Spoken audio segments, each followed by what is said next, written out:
instinct leads me to another flow. Every time I hear a brother call a girl a bitch or a hoe, trying to make a sister feel low, you know all of that got to go. Now everybody knows there's exceptions to this rule. I don't be getting mad when we playing this fool, but don't you be calling me out my name. I bring rep to those who disrespect me like a dame. That's why I'm talking. One day I was walking down a block, I had my cut off shorts on, right? Cause it was crazy hot. I walked past these dudes when they passed me. One of them felt my booty, he was nasty. I turned around red, somebody was catching a rat. Then the little one said, and what? Since he was with his boys, he tried to break the lock. I punched him dead in his eye and said, pulling a bitch.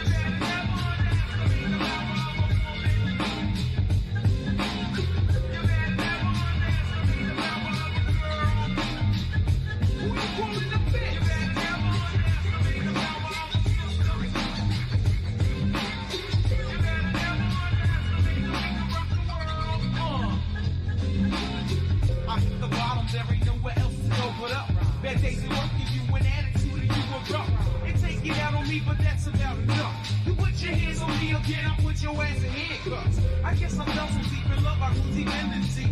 I was too blind to see just how it was affecting me. All that I knew is you was all the man I had, and I was scared to let you go, even though you treated me bad. But I don't wanna see my kids see me getting beat, seeing my daddy smacking mommy all around. You say I'm nothing without you, but I'm nothing with you. A man to really love you with me, it's sure. This is my notice to the tool. I'm not taking it no more. I'm not your personal whore. That's not what I'm here for. Ain't nothing good gon' come to you. Nigga, do right by me. Brother, you wait and see.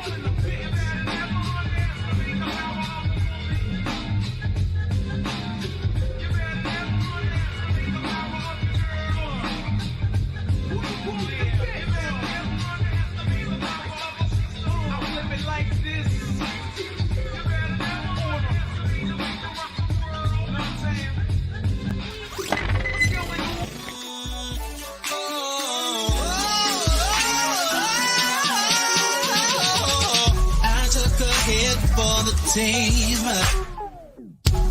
Took a bullet for the dream that we would one day all be free, free from prejudice, free from sexism, free from bigotry. I die for creativity, I die for freedom to be free. I died and left a legacy. Oh, but baby, I still live through technology.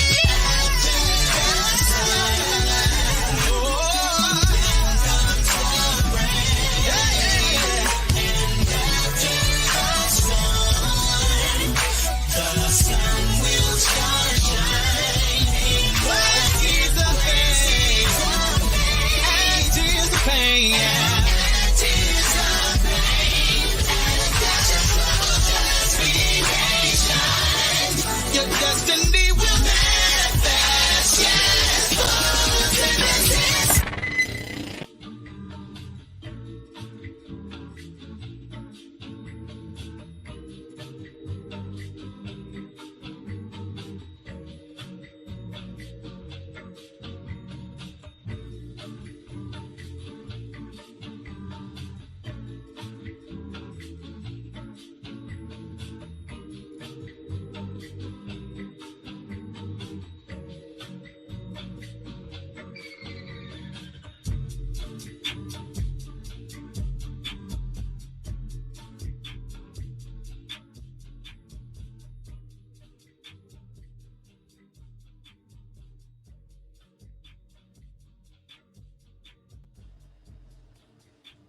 What's going on, everybody? Hello. I hope everybody doing well.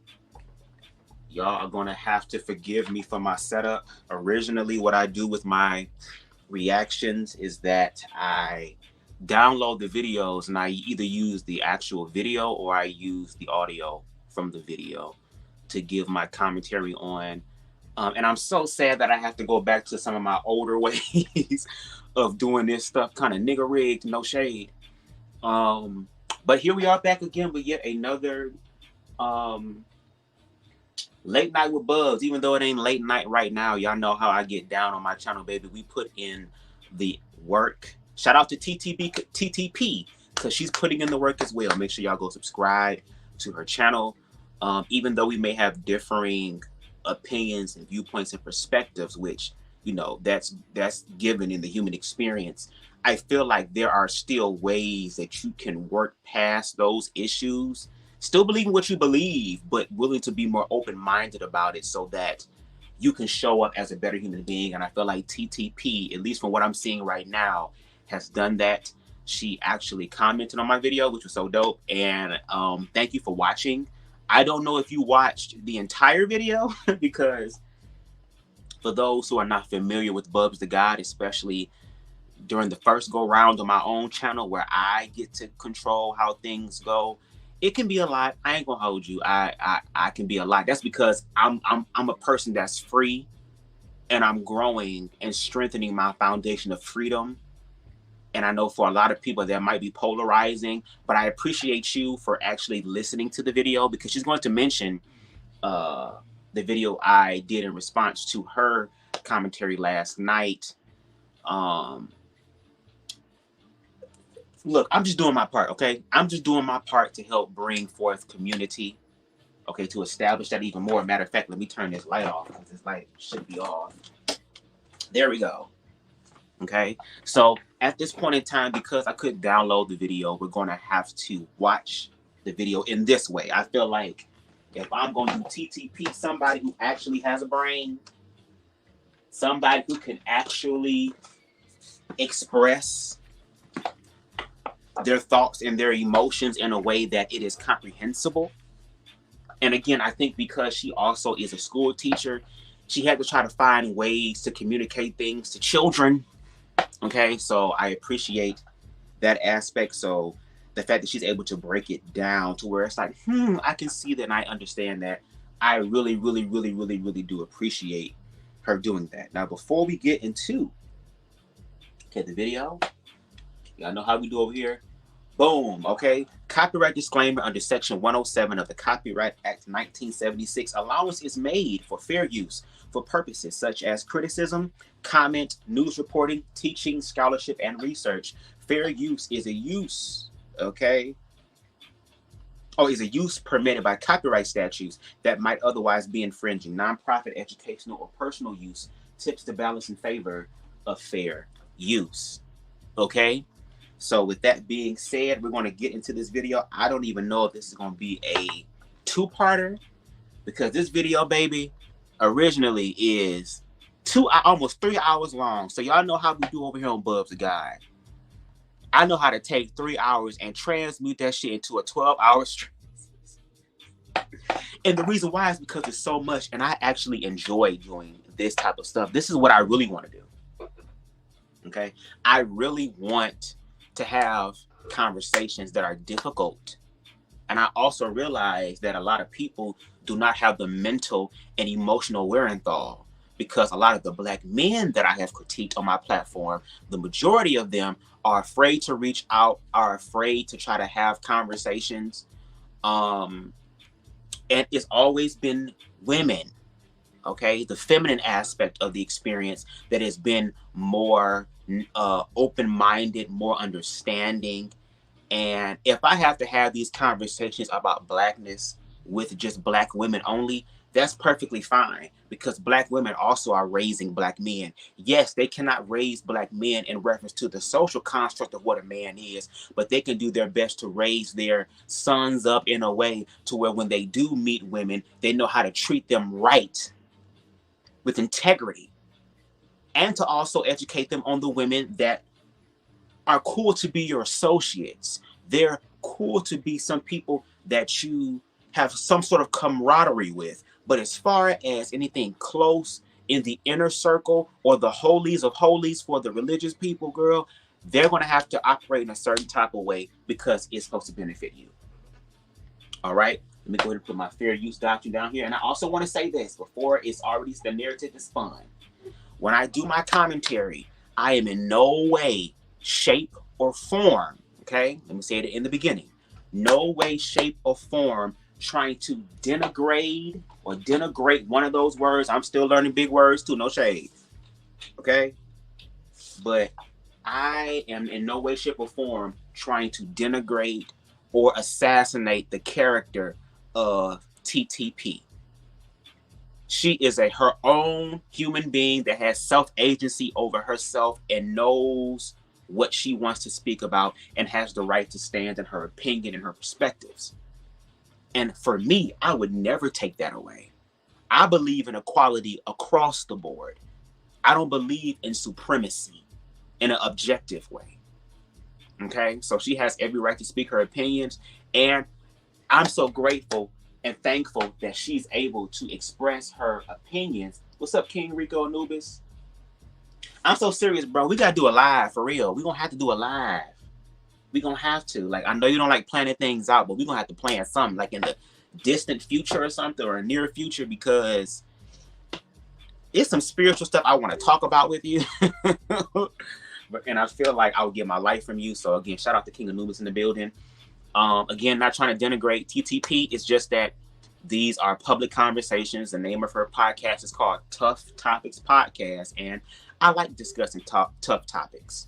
Everybody may not, because they have their own shit going on in their life. But for those of us who are self-actualizing and are becoming better in our own individual lives, we end up having the overflow of love, of compassion, and long-suffering to have these conversations. So I'm going to always give honor where honor is due.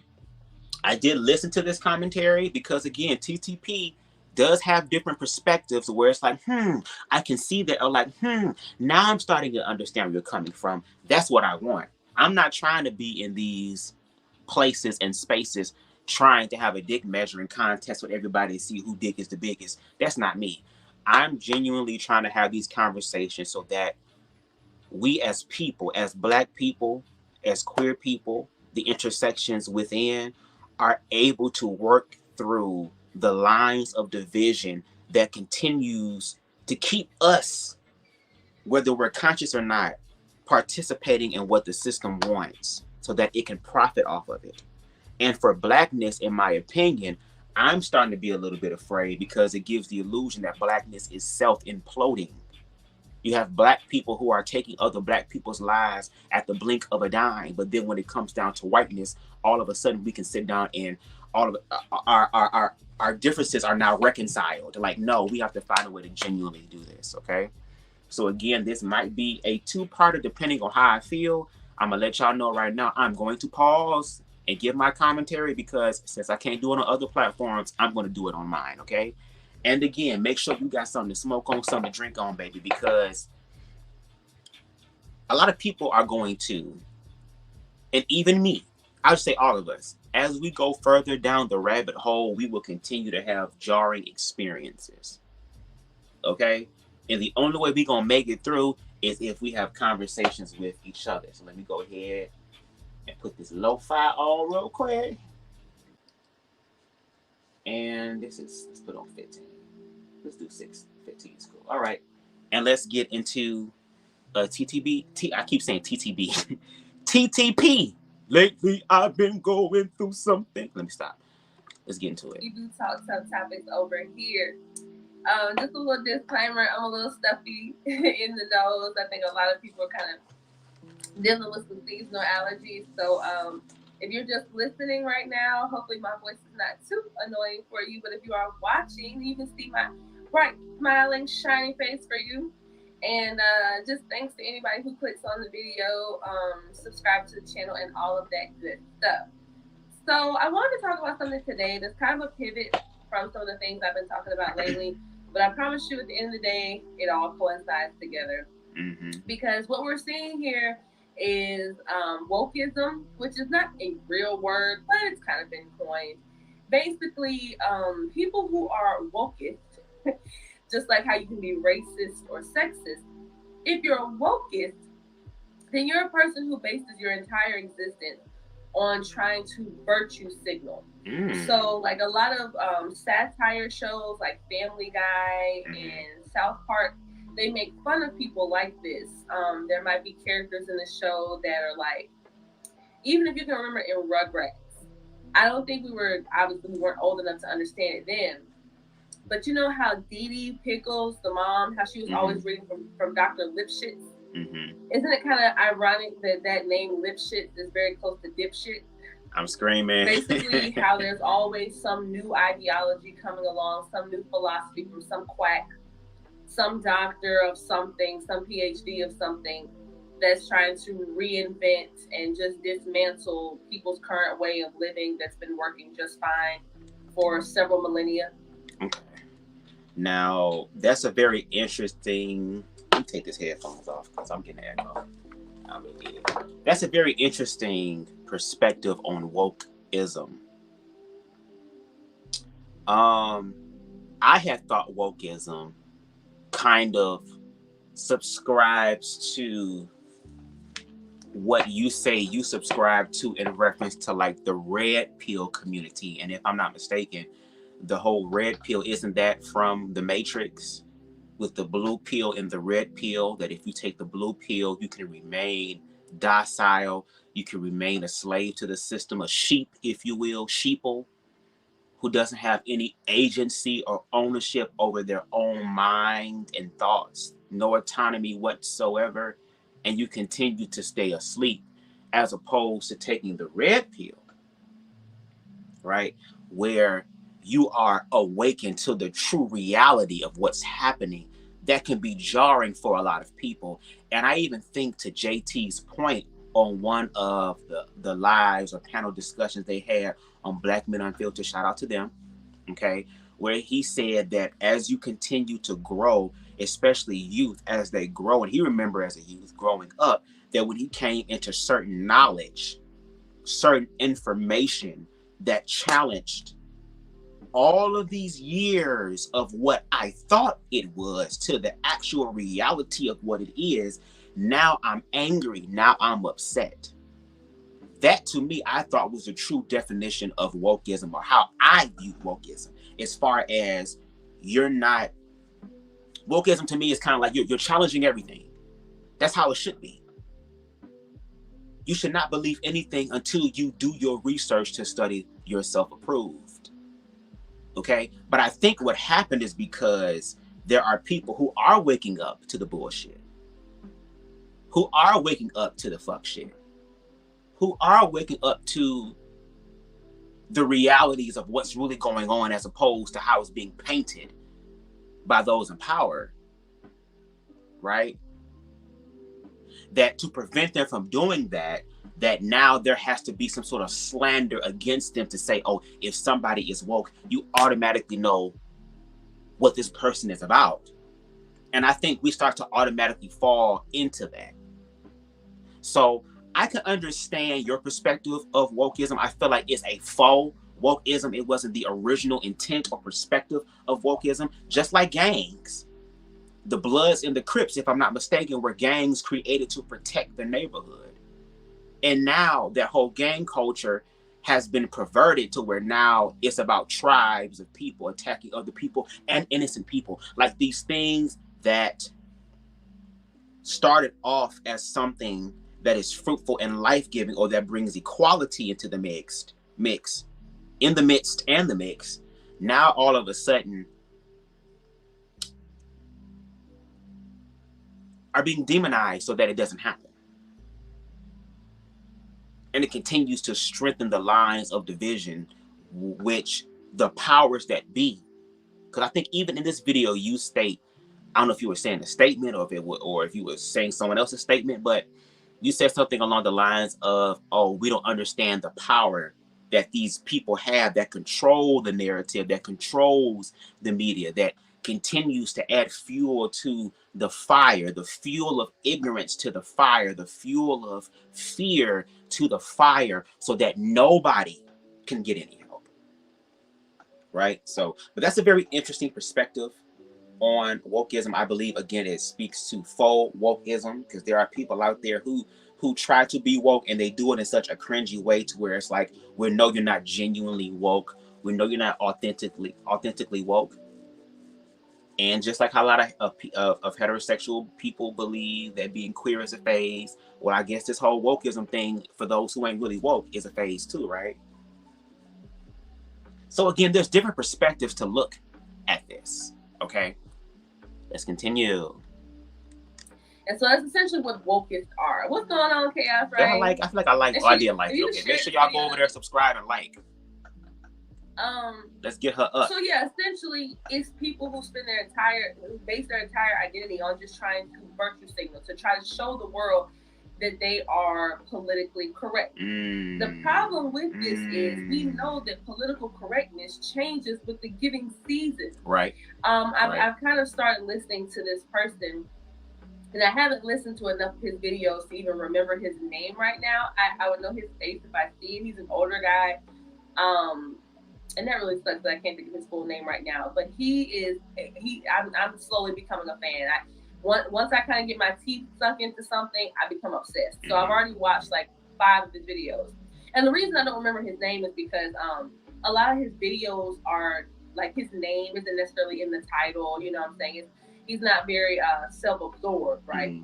I gotta remember what his name is. But he was saying that even just 10 years ago, if somebody told you 10 years ago that in 10 years there would be more than 2 recognized sexes, more than 2 recognized genders, and we're talking in official spaces, like we're talking court and legislation. That's my chair, y'all. This old ass chair. We're talking public policy has actually been influenced by this nonsensical stuff.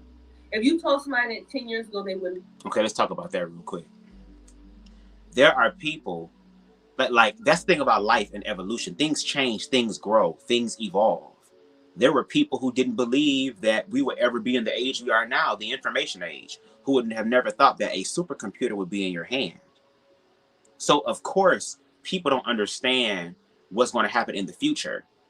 They can try to project, but they don't understand what's going to actually happen in the future. So the fact that there are becoming more recognized expressions of gender, there are still 2 genders, at least to me, that's male and female. I'm not disputing that. But the expressions of male and female are not in a box. There is a spectrum. And my thing is, if people find where they're at in the spectrum, then they shouldn't be pressed or feel some type of way about somebody else's perspective or in their side of the spectrum. And also, how does allowing them to be themselves, how does that really affect your life personally? Does it take away from the womanhood, the manhood? What is actually happening in these experiences and in these situations?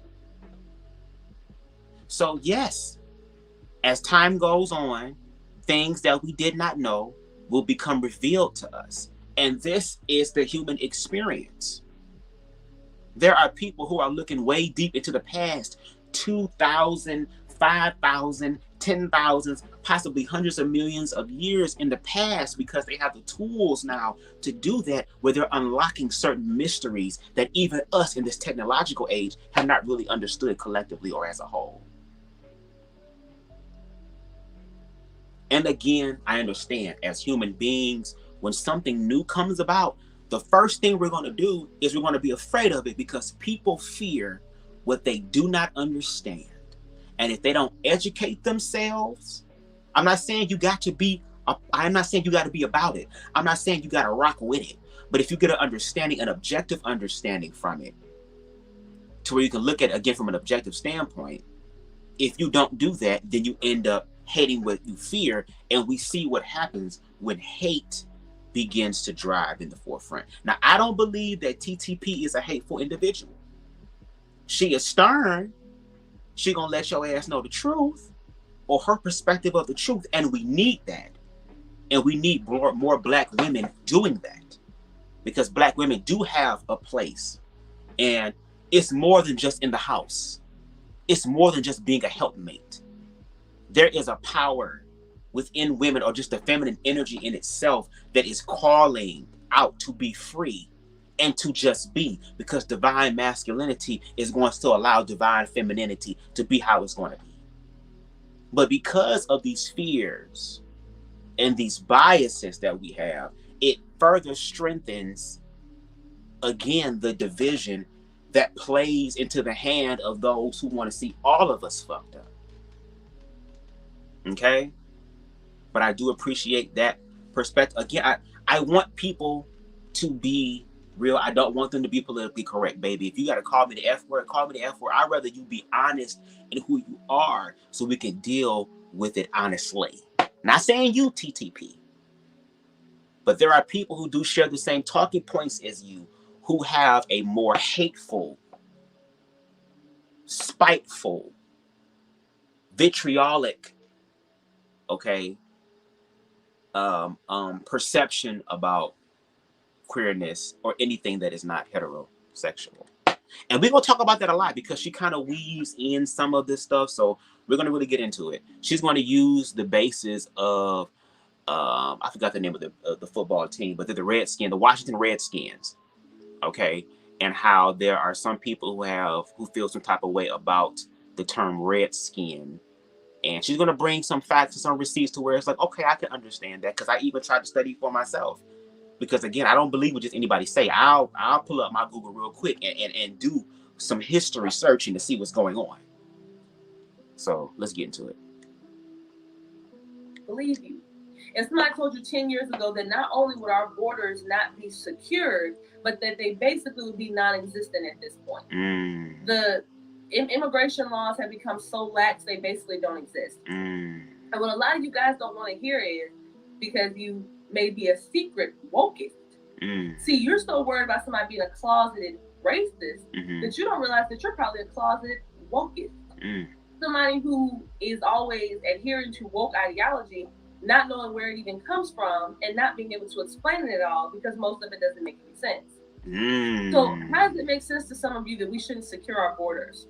Why does that make sense to you? Specifically our southern border.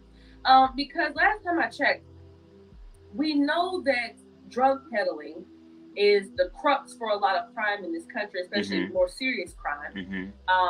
So if people are committing serious crimes because of drugs, whether it's because they're on them or because they're selling them and there's a lot of money involved and all these types of things that coincide with that, why are you fine with there being no, system, no structure to how we're allowing people who come from the country from which the drugs largely stem? And I do agree. There needs to be some sort of strengthening on our borders and crack down on the drug thing. But because this is a capitalistic system, and he who holds the money holds the power, we have seen people who are supposed to uphold, okay, these laws of protecting our borders be paid off. Like you said, it's the money. It's the money. And unfortunately, in this society, and in the world, to be honest, a lot of people have a price. Or if you're not going to pay for it, let's do the next best thing. We're going to threaten you and threaten your family. So you better let us through. Or I'm going to send some sicarios or whatever they call to go pay your family a visit.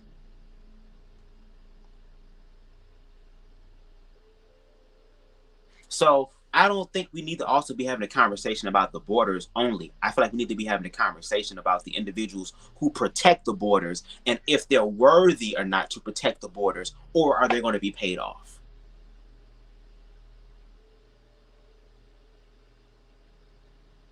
Because when it comes to money in this capitalistic system, unfortunately, there are some people who have so much more money than time to where the word no is not part of their vocabulary. Those are the dangerous ones. Those are the ones who are going to always and forever find a way to peddle drugs into the country.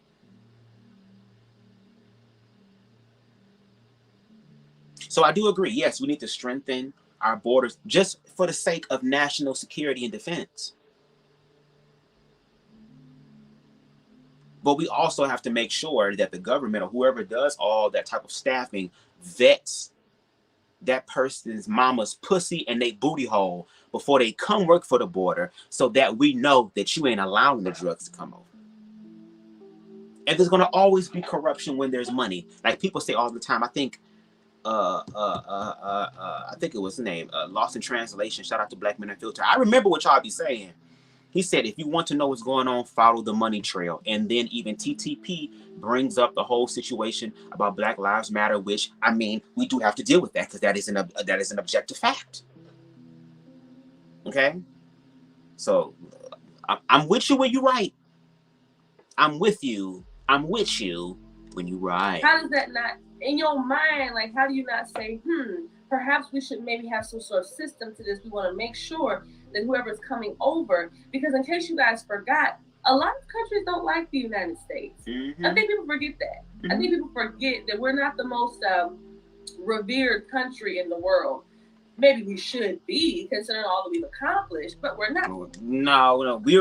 America wants to be revered for their military might and power, not because of what we can contribute to society, but because we want to play the boss. If I'm not mistaken, I think we're the strongest military, have the strongest as far as military protection in the world. I could be wrong, because there are probably other nations and stuff that's rising up, or maybe on the same level or a little bit above us. I don't know. But if we're going to talk about all the things that have been accomplished, let's also talk about the accomplishments. Because if it had not been for Black people and slavery being the blueprint for this country, there would be no America. And we see what America does when they're done with you. We see how a lot of America is once they have siphoned all they are required from you and throw you to the side. Just like how these people who join these services to protect our borders and protect our country are put in foreign places where they end up seeing all type of death and destruction that can really that ends up contributing to PTSD. And then when they get home, there is nothing put in place to help recalibrate their mind back into living in society and not living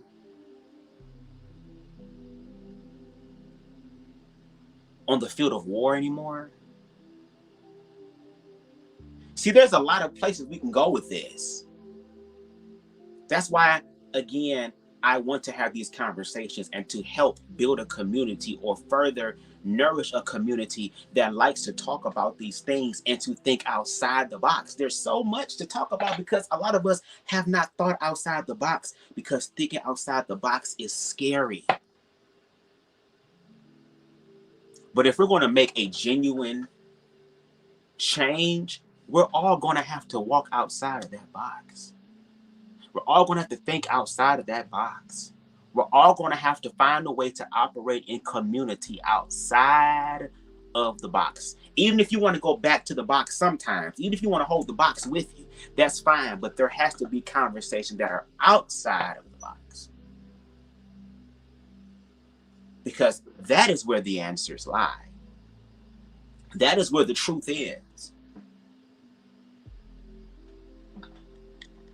A lot of countries hate our guts, Mm-hmm. and at any given chance would destroy us. Of course, look at what we done. We got blood on our hands so much. As they feel that we've done to their countries a lot of times. Mm-hmm. You think Mexico likes the United States? You don't remember the Alamo? You don't remember all of these past grievances that Mexico has with the United States, where basically like what we consider to be, that was the whole thing of it, right? What we consider to be the southern part of the United States, getting close to Mexico, that was once Mexican, that was once their land. And we deboed it. My grandmama gave me that chain. And you don't think, you think they just forgot? You think they just forgot? And they're like, oh, you know. You think it doesn't bother them that their country has been totally just overrun by crime and corruption and the cartel, which is their own fault, by the way. I need you to understand that. Like when crime is what's running a country and it's running a country into the ground, you can bet your bottom dollar that that's that country's problem.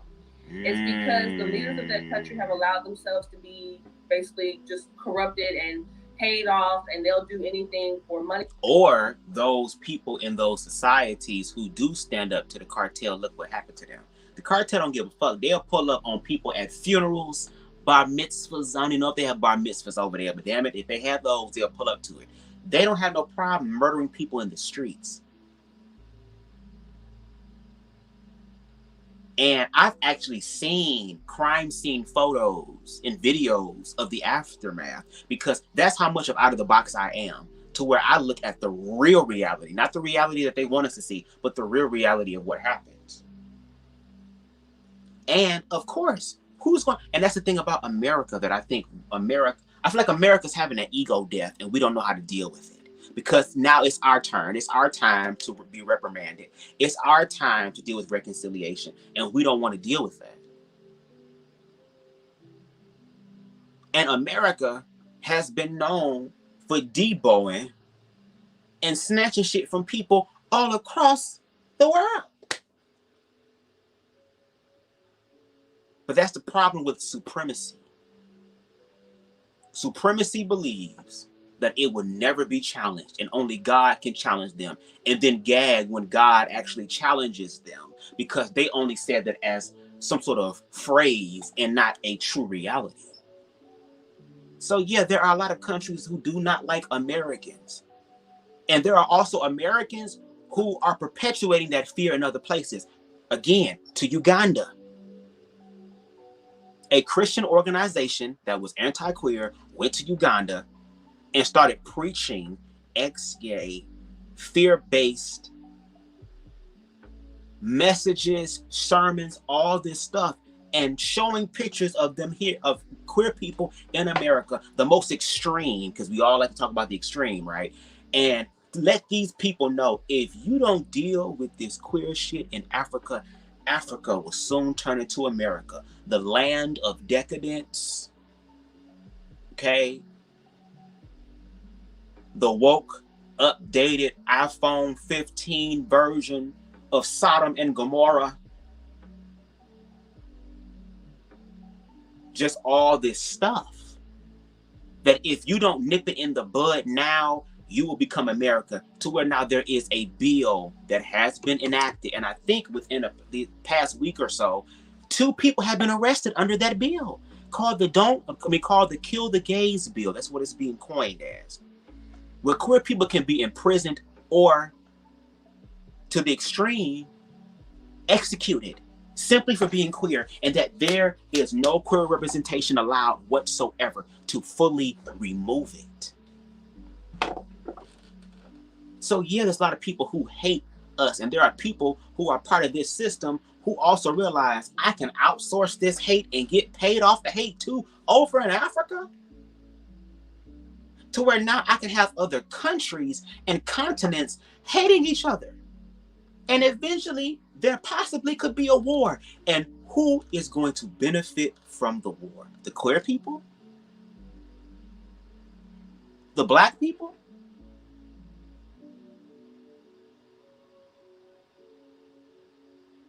That's why I be saying a lot of times in my commentary, and be having it at the bottom of the screen, I say a lot, make sure that when y'all watching my content, you have to smoke something. You have to sip on a little something, baby. Because if you standing and where you at right now, that's in this, not you, TTP, not you.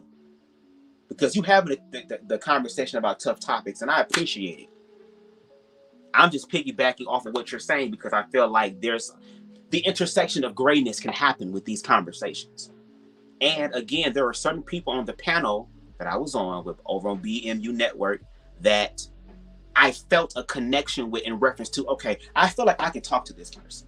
I feel like this person can still share their thoughts, but they know how to effectively communicate where it's at, to where it's like, oh, wow. So it doesn't end up becoming a read and roast and drag session.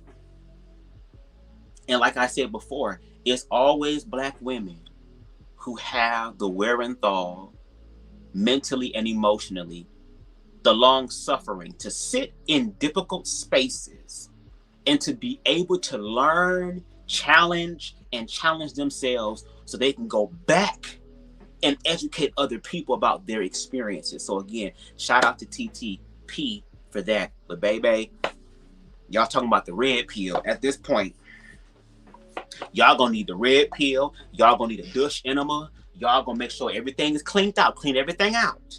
You're gonna need a whole detox in this mug to deal with the true objective reality. And even myself, there are some experiences that I'm probably going to have that is probably going to have me jarred than a mug, okay? But that's why community is important. Because when you need to chill out or you're going through something that's messing you up in your spirit and soul, guess what? You have other people that you can lean on. You have other people that can pour into you from their overflow of love. You get what I'm saying? So, let's continue. In power, and they don't care how it affects the average everyday citizen. Mm-hmm. So there's plenty of money in Mexico, Mm-hmm. just not going where it needs to go. Correct. It's not going to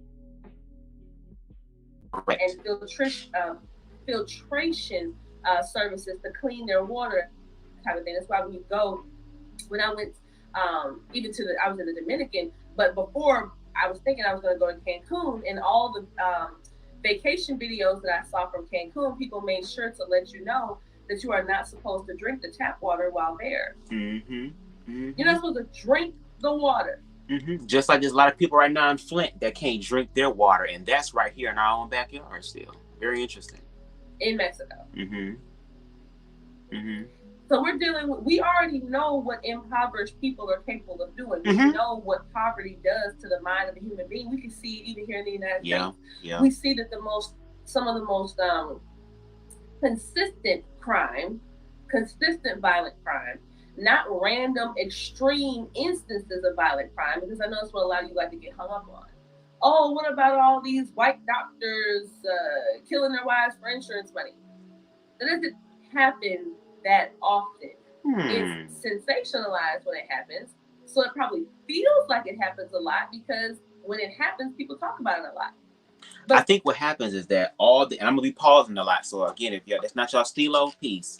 But regardless of whether it's an extreme issue or not, there is the instances of death. And I think what you're saying is that, which to your point, I can understand because I already watched this, to where you're saying that for Black people, how can we sit up here and talk about things happening outside of us, but we're not addressing the issues that affect our lives every day? And that is something that we have to do. And I think for a lot of us as Black people, because we're dealing with battle fatigue for trying to fight for so long, because we've been surviving so long that we're afraid to become comfortable or to live, because at any moment that whole living experience can be ruined. So I feel like a lot of Black people feel like there needs to be some sort of thing done to remedy the situation that does not involve them actively participating. And when it comes down to healing, right? Let's use the analogy of healing. And someone's going to a healer to be healed. Oh shit, what happened? What happened? What the hell happened? Girl, okay. Hopefully y'all can hear. Let me check my thing, make sure y'all can hear me. I don't know what the hell happened. Hold on. Testing. Okay, yeah, we're still good. About to make me forget my damn analogy I was trying to use, girl. Oh, what was I about to say? That's the one thing about me too. I lose my thoughts sometimes, but it comes back around. What was I saying, Lord? What was I saying? Let me go back a little bit. Maybe I'll get that often. It's sensationalized. Oh yes, about the stuff going on within Blackness and the issues going on within Blackness about murders and stuff like that. You're absolutely right. Like, again, I live in the hood, and in the past month, there's been 3 shootings right here on my block.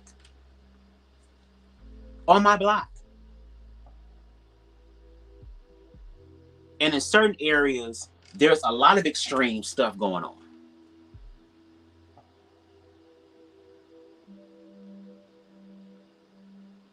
That seems normal every day for a lot of people. So, yes, Black people. Oh, that's the thing. Yes, the healer thing. Thank you. There we go. The thing about the healer. See, I'll get back there.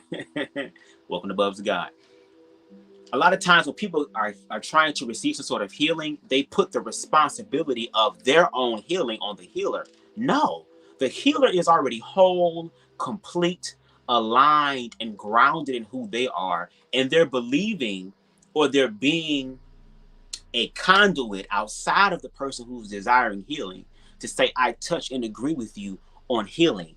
Do you believe that you are healed? Do you believe that you can receive this? Do you understand? Like, there has to be some sort of participation on the person who was willing to be healed's part in order for them to receive it. So for Black people, I think for us, we have to work through the past and what has been done to us and transcend that.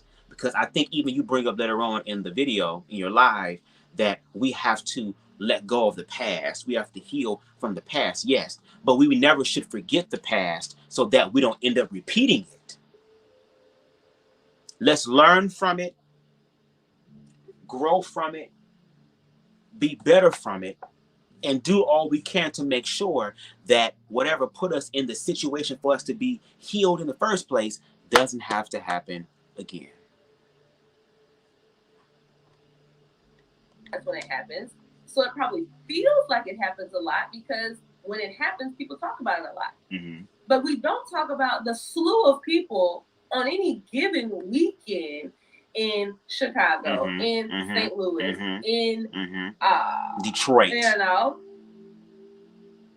in New Orleans, mm-hmm. in Birmingham. Mm-hmm. I Mm-hmm. live in the greater Birmingham area. Heck, in Birmingham. Mm-hmm. No one talks about those murders. Yeah. No one talks about that crime. Yeah. Or at least when they do, it's a passing, fleeting thought. Right. So we already know what people are capable of doing when they are impoverished. So then this is first world poverty. If you poor in the United States, I can admit you can be poor. Mm-hmm. But at the end of the day, most places you will go, you can at least get some clean water. Mm-hmm. Mm-hmm. Right? You at Unless least you're don't have Flint. to worry about your safety every minute of the day, realizing that you are susceptible to being cut up with a machete and getting your head cut off. If you've seen some shady stuff going on with the cartel and they think you're going to tell somebody, at least you don't have to live your life that way. So, But to your point, in some places in Chicago, they do. In some places in New Orleans or down south, they do.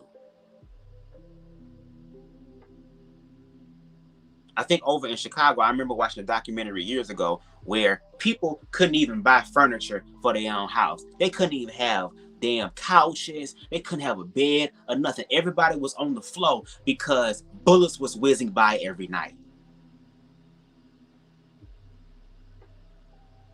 In these impoverished neighborhoods, there are young Black children having to walk around with some sort of weaponry on them to protect themselves because the ops might catch them slipping. So you're absolutely right. The lengths that people will go who are experiencing an impoverished life, yes. Because the system also reminds them and tells them that they ain't gonna be shit, that the only thing you're gonna be good for is another inmate in prison somewhere or dead.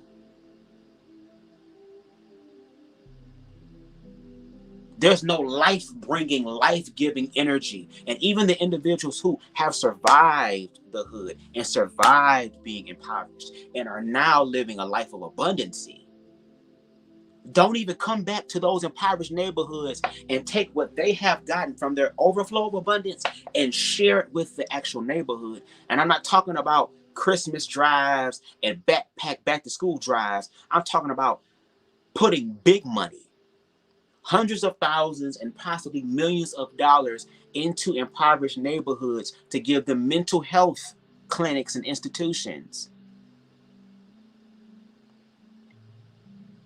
All type of opportunities presented to them.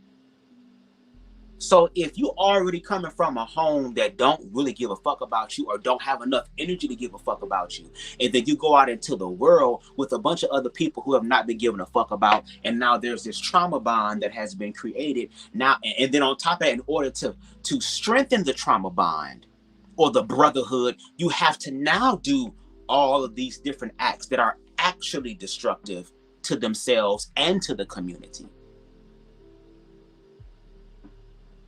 But I don't know, maybe it's because for a lot of Black people, a lot of the people who do all this violent stuff within the Black community, A lot of these people realize that that's their sons, their fathers, their uncles, hell, some of their mamas, some of their cousins, nieces, nephews. Like, again, I think it's the fact of there's no accountability on blackness because blackness has been through a lot. And for black people who think that way, I'm sorry to tell you.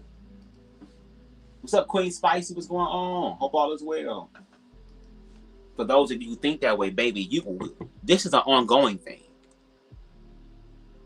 This is an ongoing thing.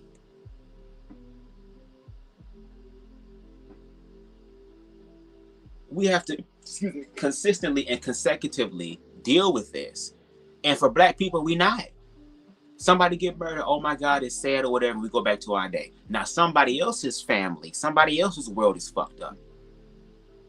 And even in these impoverished neighborhoods, sometimes the person that they were intending to kill doesn't even get murked, but somebody innocent does. So to your point, that's absolutely, you're right. That is hypocrisy on a lot of us in the black communities. And how dare we sit up here and continue to talk about shit that's happening outside of us, but don't deal with our own shit. But I think a lot of black people feel some type of way because white people tell them that. And in a sense, it gives the illusion that for a lot of white people, that until y'all get y'all shit together, y'all can't critique us. But what happens when black people do start to get themselves together?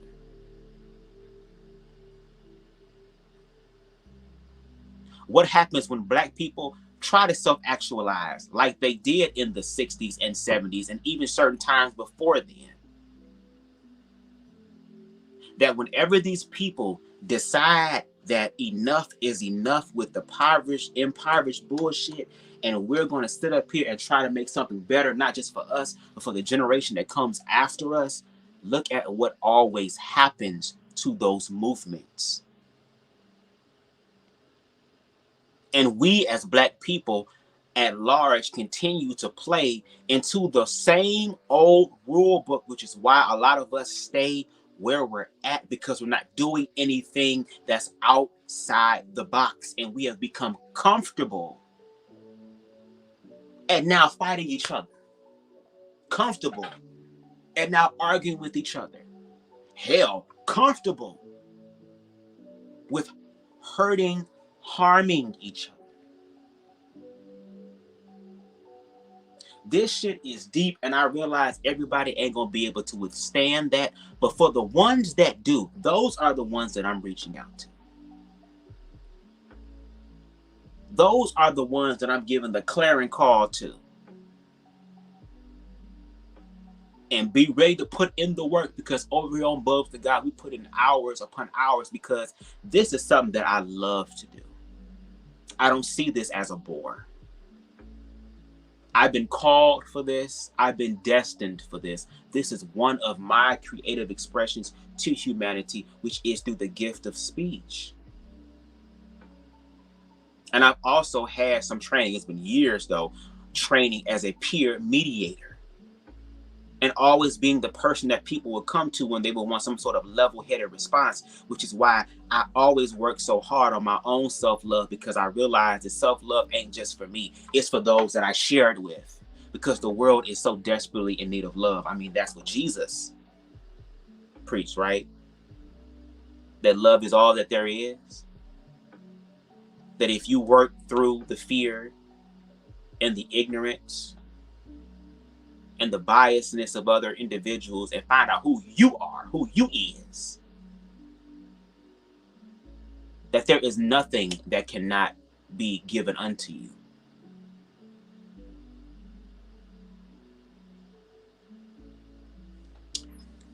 So even if you're poor in the United States, that's first world poverty.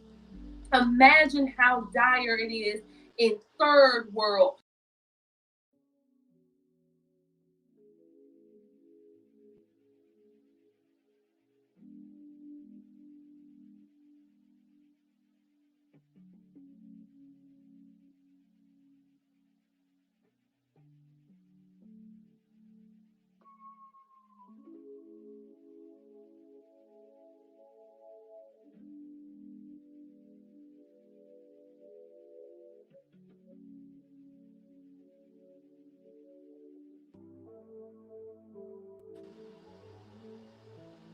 Baby, they is trying me. They is trying me. Girl, ain't nobody even watching, girl. What's going on?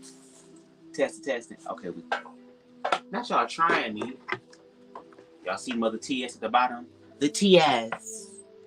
They should be able to freely come into this country. What's the point if y'all don't believe in borders and you know having a system of who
Harold, you a real nigga.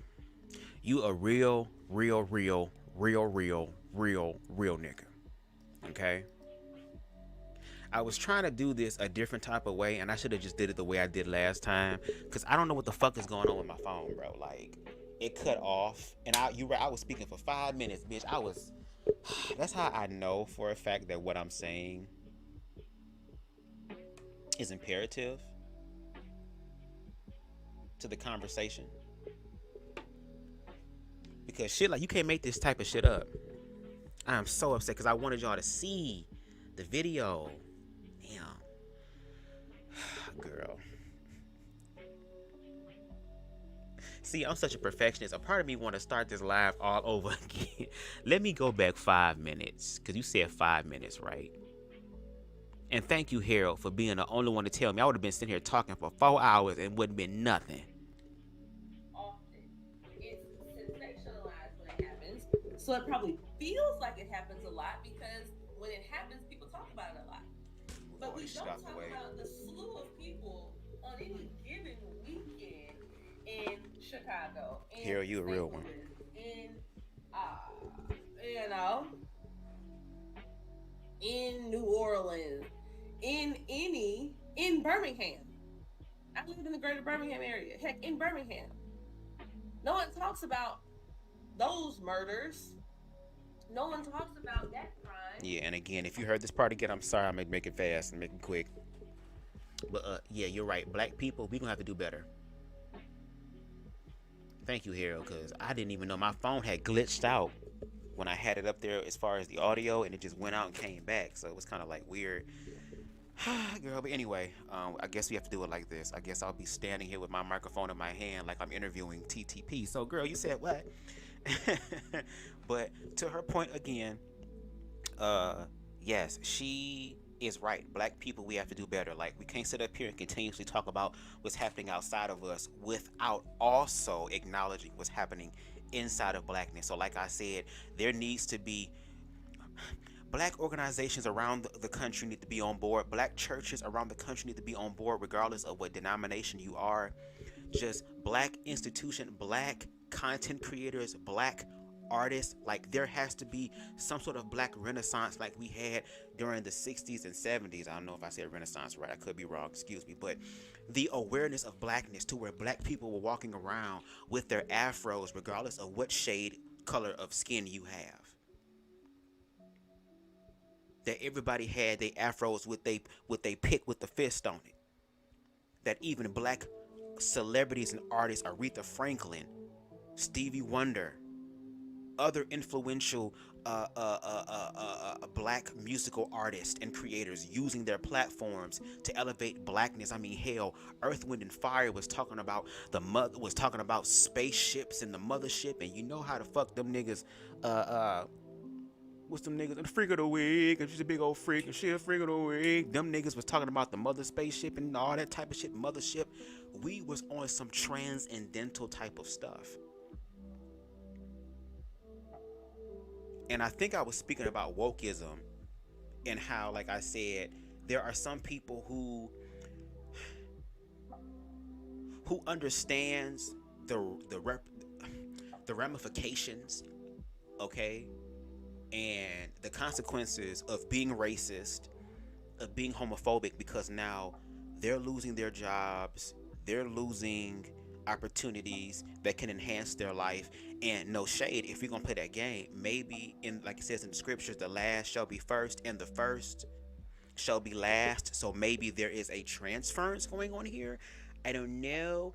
But there are people in the world, like there are some white people who are woke not because they're genuinely woke, not because it's like I see injustice. I can like you say TTP. How can you not expect me to believe what's in front of my eyes? You know what I'm saying? You gonna believe me or your lying eyes? You get what I'm saying? ah, girl. But there are some people who are not doing that, who are white, who are not using their platform again to be able to help the people who are dealing with injustice. There are some people who are woke simply because they're afraid of the ramifications and what comes if you're not woke. So again, there is this negative fear-based ideology that's being placed on wokeism. But then TTP, again, you have subscribed to the red pill community that's all about being awakened. That's all about not being part of the sheeple community anymore. Being connected to individuals who have self-actualized and are not looking for the system to affirm and confirm them, but they do it themselves. And there are people who are becoming woke, but we're going to see what type of woke are you. Are you woke for real or are you faux woke?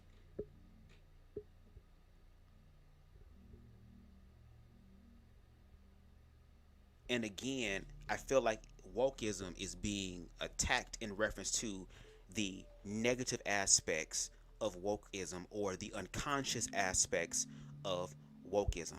But now you have somebody by the name of Bubs the God who is woke in the right context. And I realize that I'm going to be waking up to a lot of stuff in my life because there's some things in my life that has not been awakened yet. So I'm going to go ahead and let TTP cook because I was talking for 5 minutes. Y'all couldn't hear me. I'm going to find a way if I can edit that out, if I can. Let's see. Let's continue. Or at least when they do, it's a passing, fleeting thought. Correct. So we already know what people are capable of doing when they are impoverished. So if you, then this is first world poverty. Yeah. If you poor in the United States, I can admit you can be poor, but at the end of the day, most places you will go, you can at least get some clean water, right?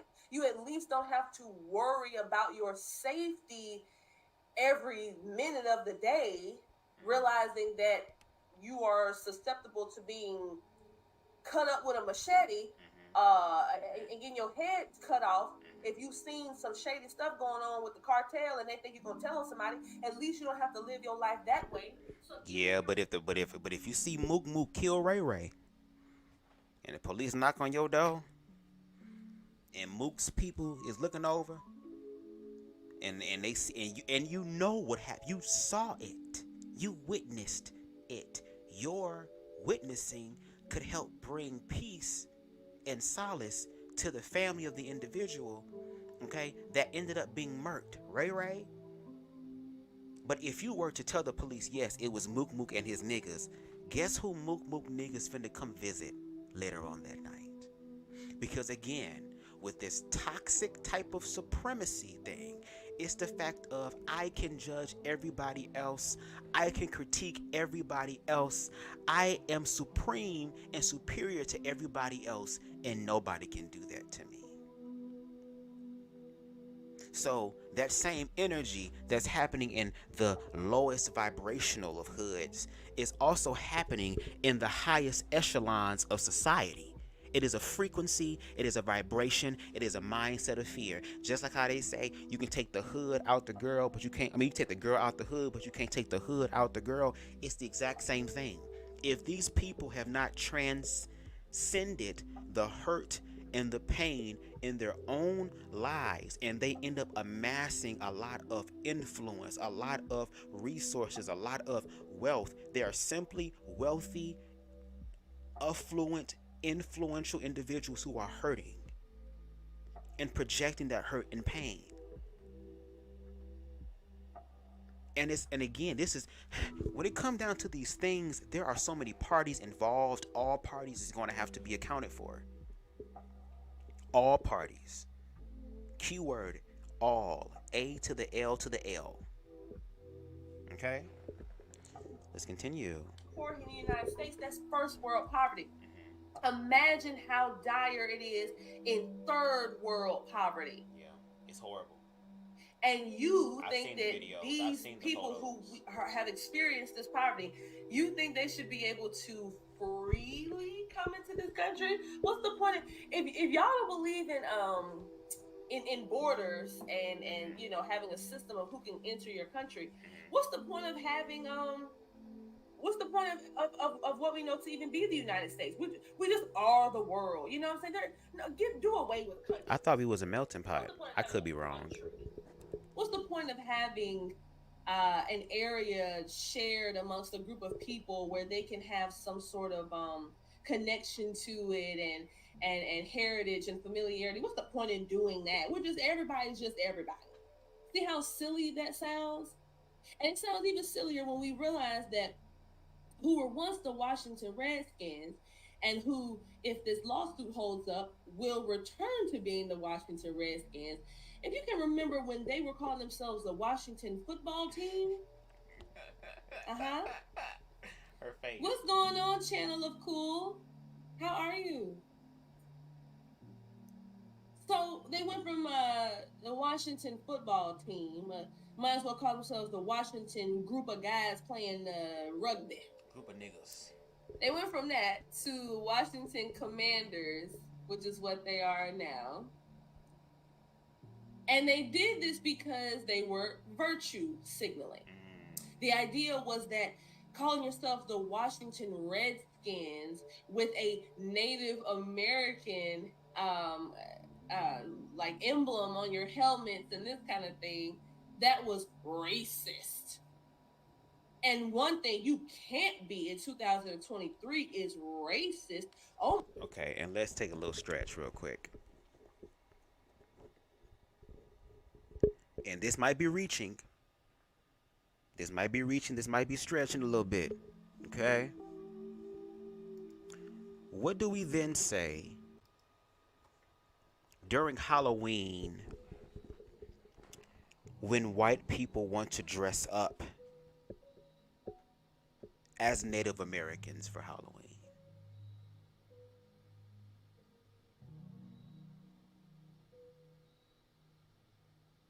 So, and again, I'm just reaching.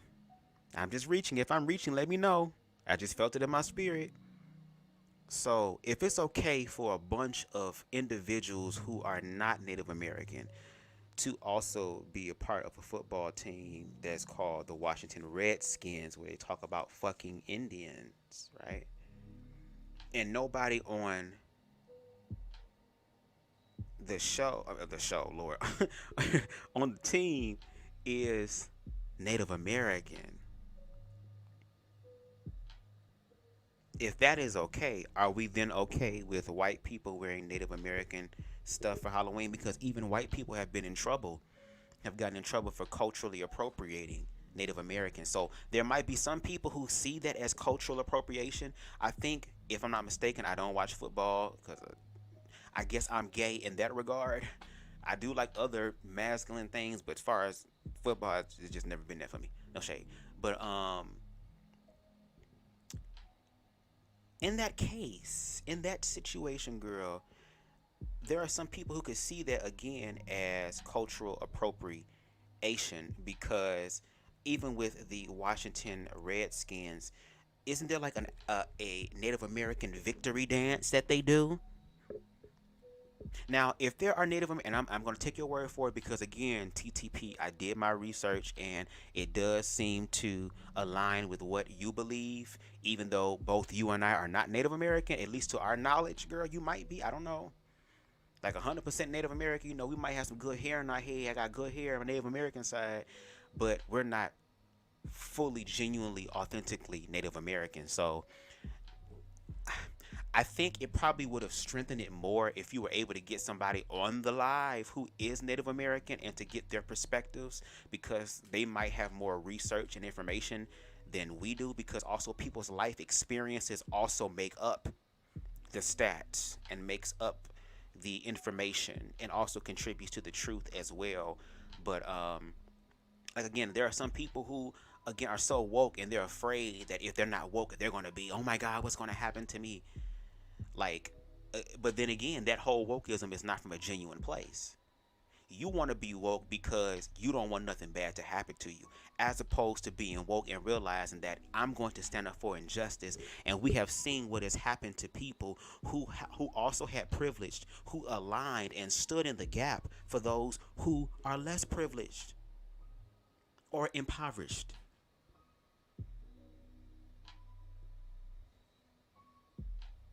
And I get it. In America, we would just love for things to be so ABC, 1, 2, 3, do, re, mi. I get it. And usually that stuff is given in kindergarten courses and preschool courses. But as you begin to level up in the education system, I'm using the education system as a example. As you grow in that, things begin to become a little bit more complex. And what's happening, and I'm not saying TTP, because I believe that she does have the wherewithal to be able to have the difficult conversations. So I love it. And it's always black women that know how to communicate more effectively than black men. We trying to get black men to get to that level. Okay, girl, let me shut up. Let me shut up. Oh my God. You have to go out of your way to let people know that you are woke, that you understand more than everybody else, and you know better. You know that that's not something you should do. But oddly enough, because as you could guess probably from the title, how wokeism, when people are so smart that they're dumb. Because we're going to pull up an article here in a second, and it actually would suggest that the Native Americans did not enjoy this whole thing at all.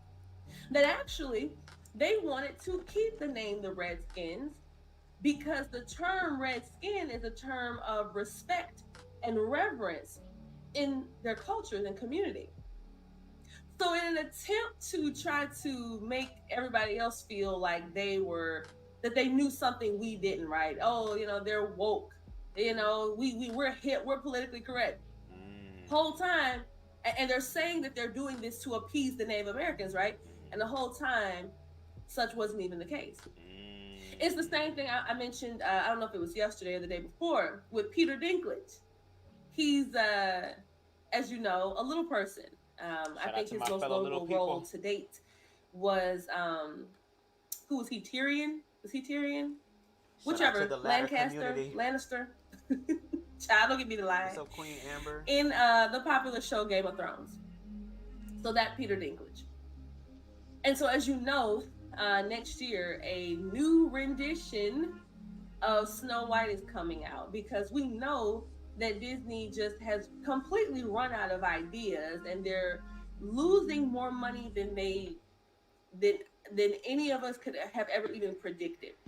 It's hard for some of you to maybe understand that they're losing so much money because they keep putting out all these, huge projects that cost a lot of money. And you're like, hey, these are big grand projects. Like, certainly people are watching these and enjoying them, but that's actually not the case. Because Disney has gone through such lengths to try to also be so woke and inclusive, including things that don't belong in children's films, like gay kisses and all this type of stuff. You already know it's going to pause in that part. You said what? Homosexual couples of parents of children, and even a Disney exec being caught on audio saying that she has a not so secret gay agenda that she is implanting into every film that she has her hands in. So it just so happens. No shade, because when I do my projects and my stuff, they're going to be queer centered and queer themed too, because queer people also deserve representation, and not just in little ways. We deserve big representation as well, because we exist and we matter. And this is where we're going to kind of bump heads a little bit, TTP. Okay, and again, like we always say, this is out of love, girl. It is. But why do you believe that children should not also understand that there are other people in the world too who you will come into contact with, whether mommy or daddy wants you to or not? What is wrong with two queer characters kissing each other? What is wrong with queer families in these stuff? I mean, this is the world that we live in. We live in a social media era where now there is a mass awareness of what's going on. And now, because queerness has been viewed as something negative or derogatory for so long, especially in the black community, that when we see it and especially in the black religious community, because when you see queer people rising, a lot of religious people believe that, oh, it must be Satan blessing them, because it surely ain't God blessing them. There's no way that my God, my Lord, and my Savior would bless and allow someone to rise and ascend in this way. And look at what they're doing with our children. So again, if we're going to talk about the children and them being influenced about the sexual stuff, are y'all ready to remove all of the Disney classics? There will be no damn Disney anymore. Are y'all that's what I'm saying, like, are y'all really ready for these real conversations? Because it gives the illusion that the conversation is going that we're the heterosexual people, we're right, you're the homos, you're wrong, and we're going to do everything to make sure that the world knows that you're wrong and that our children know that you're wrong, so that you can simply fade out, not realizing that because you're indoctrinating yourself in that fear, you're actually allowing or telling the universe, oh, I want more queer shit to happen to me. I want more queer awareness and queer experiences to happen to me, because energetically you're entering into the area of fear. And just like love, fear brings things into your life as well. So again, Snow White got to go. Heterosexual relationship, love story. Pocahontas has got to go. Native American, a red skin was in love with Jon Snow. Whatever his name, not Jon Snow, girl. This is not Game of Thrones, bitch. John Smith, whatever the white man name is. Okay, John. That's got to go. That means Beauty and the Beast has to go, girl, because that's bestiality right there. What else? Toy Story has to go, girl, because of Little Bo Peep and Sheriff Woody. Hell, Lady and the Tramp, they got to go. The Lion King got to go. Anything that brings forth a sexual experience or a connection that could be sexual, i.e. kiss or romance or flirting. But again, queer people understand, girl, that it's the fact that it's queer is the issue and the problem. We know that these Disney classics are not going to go off of the shelves, because those Disney classics, according to y'all, is raising children up in the way that you believe that they should be raised.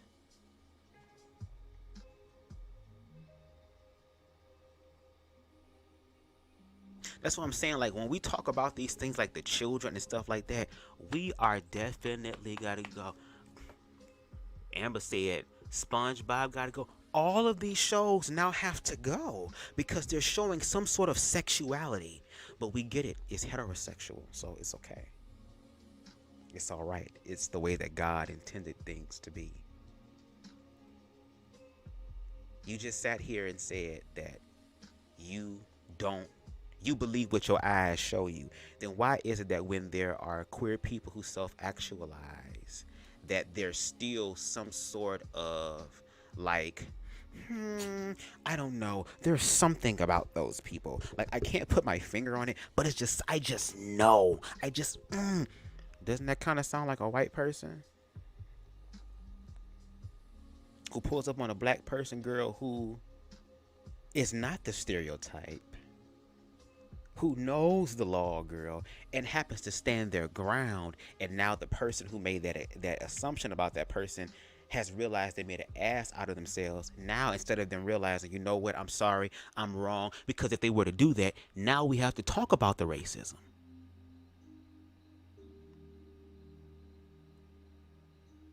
Now we got to speak about the covert racism. People think that because, just because I don't punch you in the face, or I don't call you in there, or I don't do anything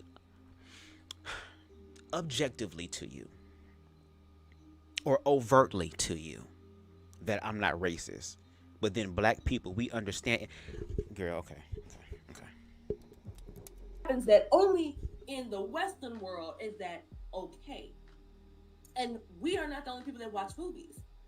Americans are not Disney's only audience. Correct. And it just so happens that in other places where people watch Disney movies, like China, they don't like that very much. They don't like that that progressive stuff that you guys love to keep forcing on people. Because if it were happening organically, then you probably wouldn't have as much pushback. How can it happen organically if there's already a preconceived notion about the thing for it to be believed that it's unnatural?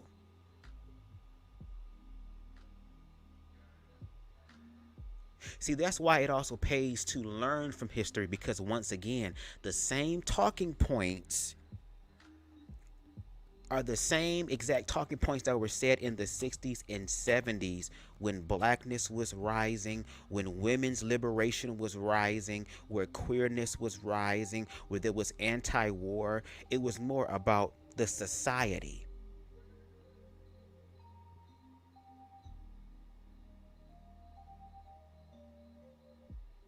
And there's been a lot of talk about queer people being communists. And I'm going to let you know, I'm not a communist. I believe in socialism that does believe in equality and equity, but it also believes that in some cases, capitalism is still okay if it's used in a way that actually benefits the public and not just the private individuals.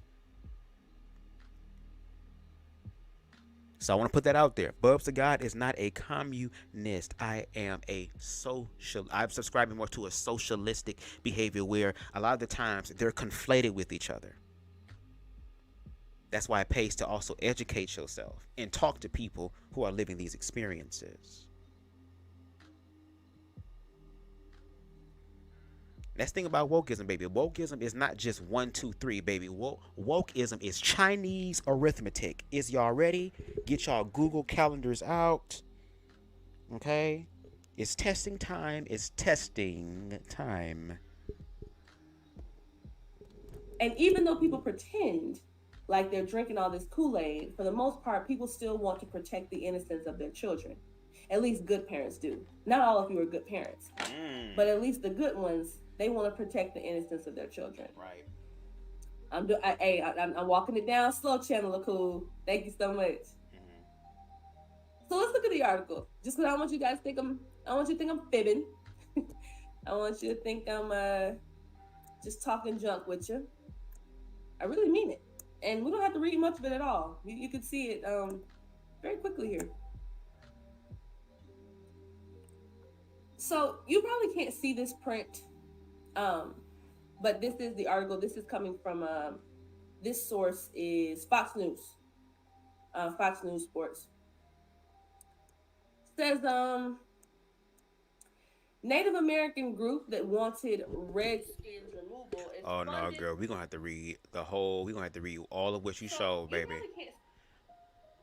It says a Native American group filed a lawsuit against the Washington Commanders in federal court this morning that, this is upends a long-standing cancel culture narrative about racism in sports.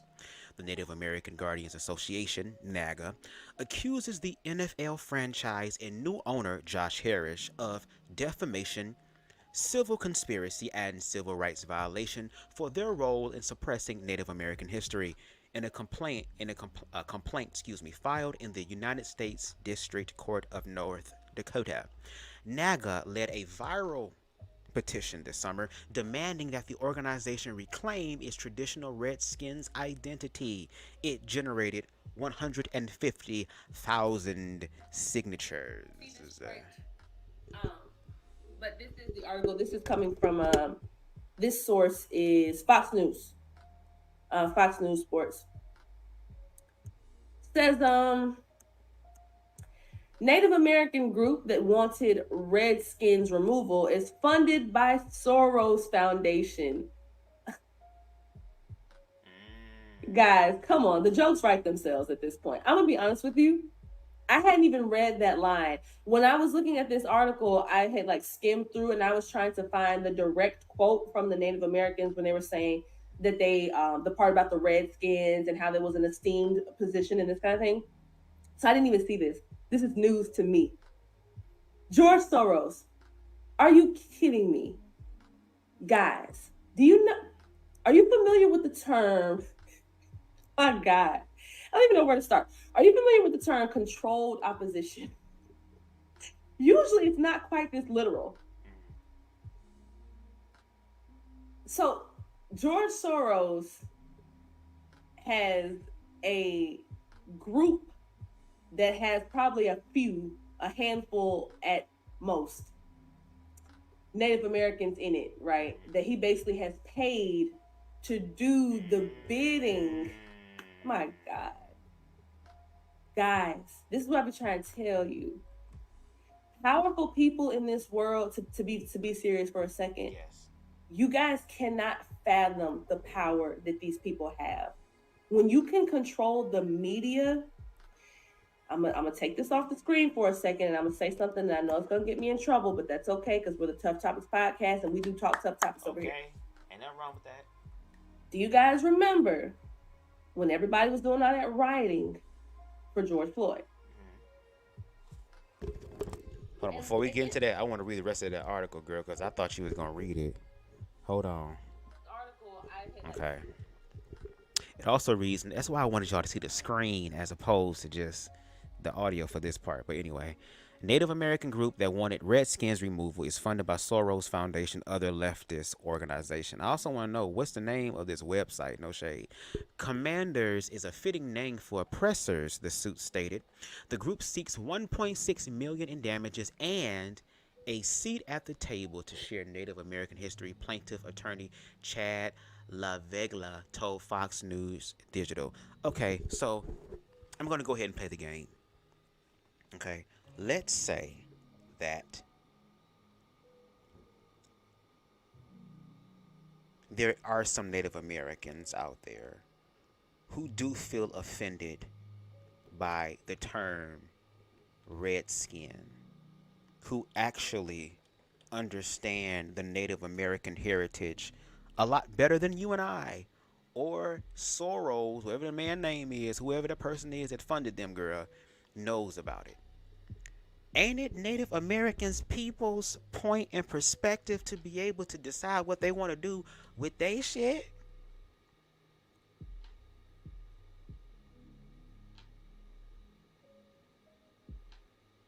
If Native Americans want to create Native American content, then let them control their own content. Again, maybe some of these people are looking at it and are saying that, hey, it's a bunch of people who are not Native American whenever they score doing an ancient sacred dance. They don't even understand what the dance is. They just see it as, oh, I scored, let me do this dance. There is some sort of appropriation there. And there are some people, no shade, who want their shit back. Because wasn't this country stolen from Native Americans and indigenous people? And now it's a bunch of motherfuckers who ain't Native American playing America's favorite pastime sport in the likeness of Redskins, girl.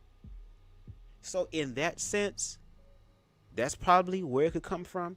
But again, like you said, because it's funded by Soros, who's another leftist organization. And I'm going to take what you're saying because I did my little research. And again, I haven't done any deep dive in it. Because no shade, I'm more so on focus on how can we remove the lines of division within blackness and strengthen the intersections within blackness. Does not mean I'm not willing to be educated on other things, but it is what it is. I'm going to believe that they are funded by this organization. Now, I want y'all to listen to how she also explained Soros and the whole Black Lives Matter situation, which to that point, the money was not used in the way that it should have been used. It had been used for self-luxury. It has been used for self-gain, ill-gotten gains, and not really trying to, again, put the money where it matters in impoverished neighborhoods, in these neighborhoods that desperately need the funding to go towards the community. But the issue comes into play that when they see the face of it being two lesbian women, that gives people the chance to not be objective, but to go ahead and be subjective and say, see, I told y'all, them queer people always trying to. Do you see how it starts up that whole narrative? And now there's this whole blanketed statement that's being put on queer people, even the queer people who literally trying to help the community that they're a part of, meaning that they are black people who also happen to be queer. Do you see how that becomes counterproductive? I'm not saying you're doing it, TTP, because you're an objective person.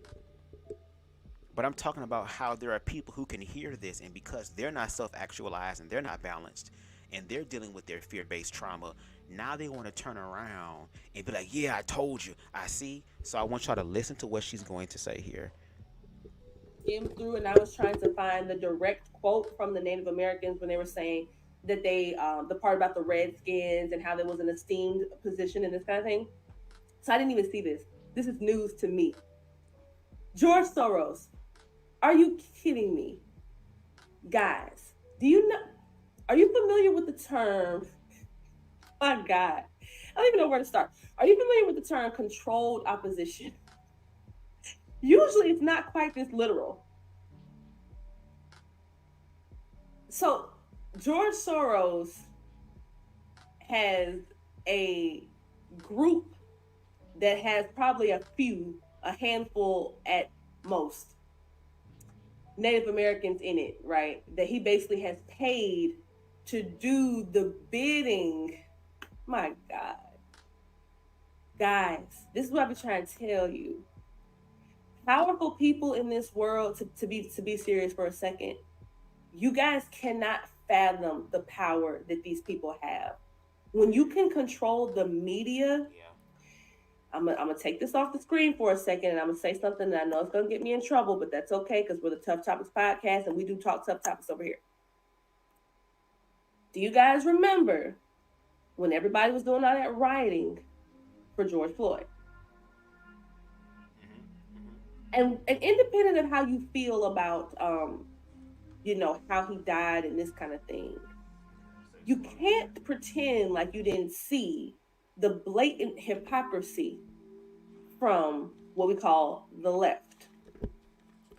During that time, that was COVID time. You remember COVID, don't you? That same time when I had to have a very small, intimate gathering, if you will, to bury and pay respects to my grandmother, the matriarch of our family, who bore 12 children, dozens of grandchildren, even more so of great-grandchildren, and etc. And there was, I don't know, 20 of us allowed inside for her service, and some people didn't even get that with their loved ones. In her final days, she had to spend her time alone in her room in the nursing home. Luckily, my mother, out of all her children, my mother and my aunt were the only two kids of hers allowed in her room with hazmat suits. She had Alzheimer's. So, she was already kind of dealing with her mental faculties being challenged for the last few years. So just imagine how odd that scene would have been for her. Even if her children had walked in normal, showing their full profiles, she still would sometimes face confusion. So imagine how confused she was seeing these two entities walking in with hazmat suits. And so that was her reality for the last few days of her life, as it was for a lot of the elderly, as it was for a lot of people, period. A lot of people took their own lives during COVID because it just so happens that being cooped up inside your home like a caged animal has negative mental effects on a person. Who knew? But when it came to rioting, when it came to being in large, humongous crowds to do the left's bidding, then suddenly people were allowed to convene. When people weren't allowed to go to church, kids weren't allowed to go to school, but BLM rioters, Black Lives Matter, funded, of course, by George Soros, The front people of that group being two, and yes, I do think it's pertinent to the conversation, two lesbian women who have spent their lives being extreme feminists and spewing vitriol and hatred towards men, specifically black men, who amassed nearly $100 million of unaccounted for money, large houses and mansions, humongous bonuses for their family members that they hired to be security for them just so they could have them with the job on paper. Yeah, nigga shit. Yeah, nigga shit. Isn't that nigga shit. embezzlement? Isn't that kind of like laundering money in a way? Yeah, you're absolutely right. Again, to those lesbian women who did that, yes, those two women need to be held accountable, and those that played a role in that definitely need to be held accountable. Definitely.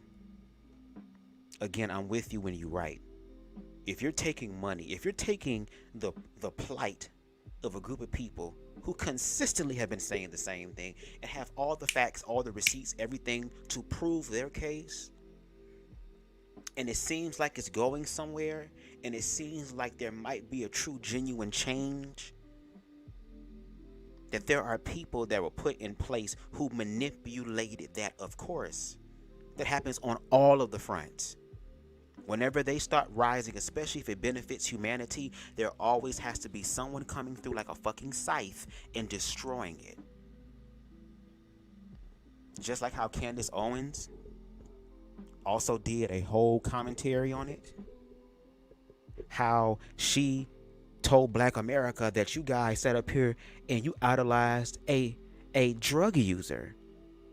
You idolized basically an individual who wasn't shit, and you've turned him into a messiah. And not only that, you have swindled white America out of millions of dollars, girl. Now, I could be petty and say that those lesbian women said, well, fuck it. We gonna get this is a part of our reparations package. Since you're not gonna give us reparations, bitch, we gonna find another way to get it. Okay? But still, they should be held accountable for that. But let's not act like it was just Black Lives Matter or the people who were in charge of the Black Lives Matter situation who were getting all this money. Let's not act like they weren't doing it. How many heterosexual people during COVID and queer during COVID, girl, was scamming them PPP loans, baby? Who was out here getting all type of brand new cars, all brand new type of houses, taking all type of pictures on Instagram with their keys? God finally blessed me, and He blessed you off of a scam. And let's go back to Miss Carisha Please. That happened to us, all of us. First of all, I want to offer my condolences to you and to your family in reference to your grandmother passing. I lost my grandma to Alzheimer's, my mother's mother, back in 2018. And that's when I was also going through my ego death with self-deletion ideations because a romantic relationship that I wanted didn't want me. Right? And I think from a spiritual standpoint, 2020, even though there are people who believe that 2020 and Miss Carisha 19 girl was all a plan type of thing, and there's a part of me that feels that type of way as well. But even when sinister people do sinister stuff, there has to be a form of truth in it somewhere in order for it to manifest. And even though there was a lot of death and destruction and fear that happened in 2020 all the way up to when we got out of this situation, people say we heading back for another one, that there were also a lot of beautiful things that also manifested as well. There were families who said, oh, I just needed at least a month to just sit down and get my stuff together. And now they were sat down for months and also had money to be able to help them do that. There were families who were broken, who were able to mend their stuff because now they were in the house with each other and they had no choice but to communicate.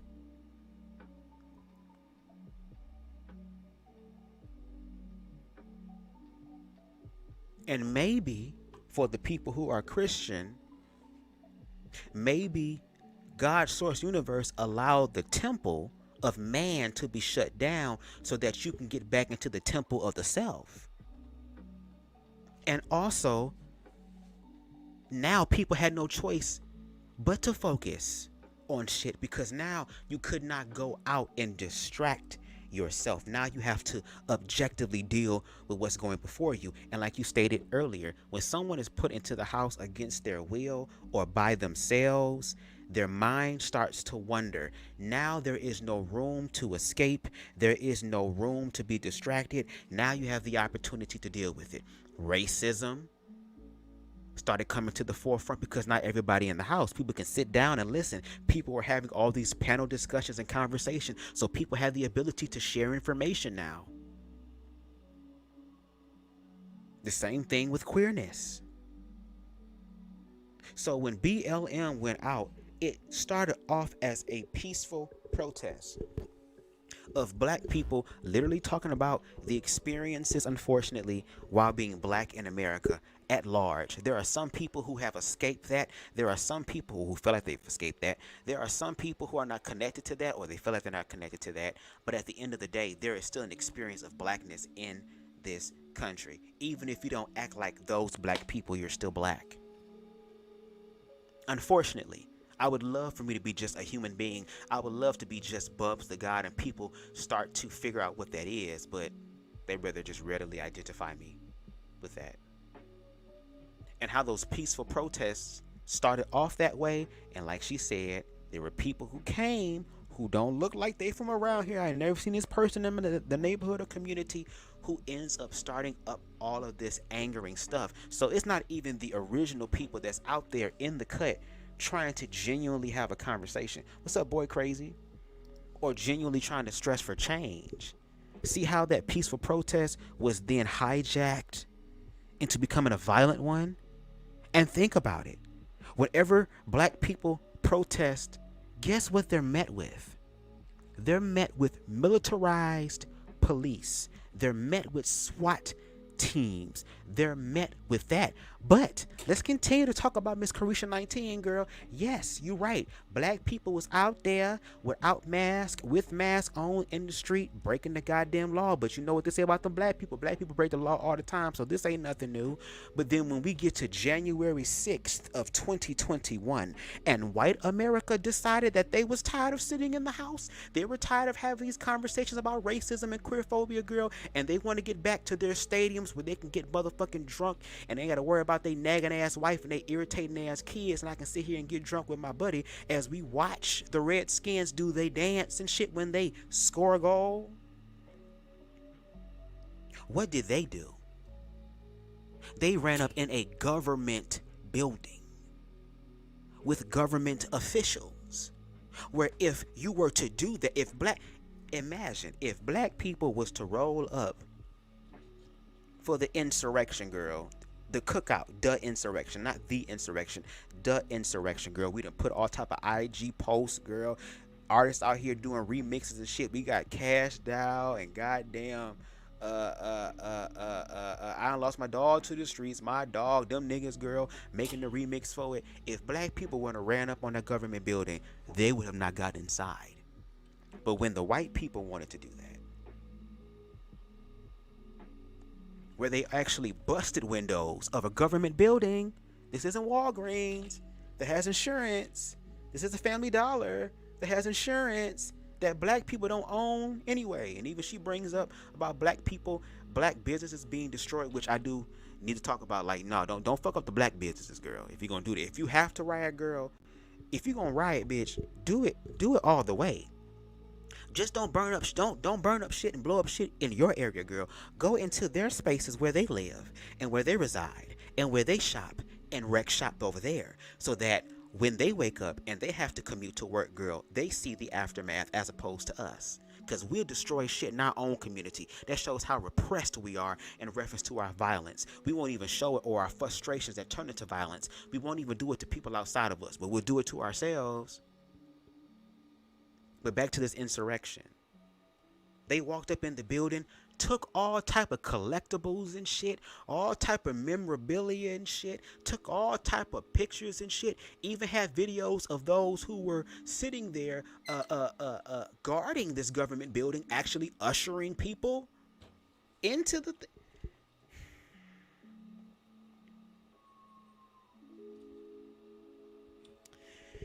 The only way we're going to get to the objective truth is that we're going to have to do it collectively together on these panels and keep talking. Okay? Girl, we are 24 minutes into a 2 hour and 50 minute live, and here we are almost at 2 hours. I already told y'all, Bubs of God gives the context and the nuance. Because there are some people who literally want to make this shit just mutually exclusive to groups of people, not realizing that this is mutually exclusive to humanity. Or shall I say, nature. There's high and low vibration. And I think even in the Bible, let me see if I can pull up the scripture. I have it in my phone. Hold on, where is it at? Okay. Turn your Bibles with me to Isaiah. Okay, chapter 45, verse 7. This is the King James Version because you got to give honor where honor's due. It says, I form the light and create darkness. I make peace and create evil. I, the Lord, do all of these things. So even though it's done in all these things, there is still an opportunity for redemption and for alignment and ascension to happen. So if we're going to really deal with this, we have to talk about the highs and the lows and everything in between. My thing is y'all ready to have the conversation? I keep saying that, and I don't really see nobody tapping in. Something, right? That has to be something. But because they did the less bidding, they were allowed to do that. And no charges were brought against them. If I start a GoFundMe right now, and my GoFundMe is supposed to be for a kidney replacement, and I say I need $15,000, and y'all raise $15,000 for me, and I go spend that money on something else, that's not allowed in GoFundMe's terms of service. I'm not exactly sure what the ramifications are on their part, but I know that that's not allowed. But when it came to the BLM people, nothing happened, because nothing ever happens to people like that. When you cheer for a certain side, it seems here these days you get immunity. So once again, the hypocrisy of it all. When people wanted to go to church, you said, no, it's too dangerous. We can't convene in groups larger than 5 or 6. But when it's 100 people gathering together outside, yelling, spewing their little spit particles. Yeah, they niggas, girl. They want the niggas to die, girl. Yes, let all the niggas. They want all the niggas outside, girl. Yes, let the spit particles fly so we can go ahead with this eugenics bullshit. Get rid of the black people first, you know. Born. Oh my God, at this point you have to maintain social distance. You have to be 6 feet apart. I didn't see the 6 feet police policing them when I saw them on my TV. Correct. Nor did I see the police Correct. actively apprehending people who were looting businesses. And oddly enough, in places like Chicago, where you guys try to make these BLM riots so much about race anyway, you said that we're protesting and rioting because we're standing up for disenfranchised groups like Black people in this country. But during those same riots, people looted from the Black small business owners that you said you were there to advocate for. And you're right. Like I said, I'm with you when you're right. That shouldn't have happened. Okay? And even Black people, we don't even do a good job really at supporting our own anyway.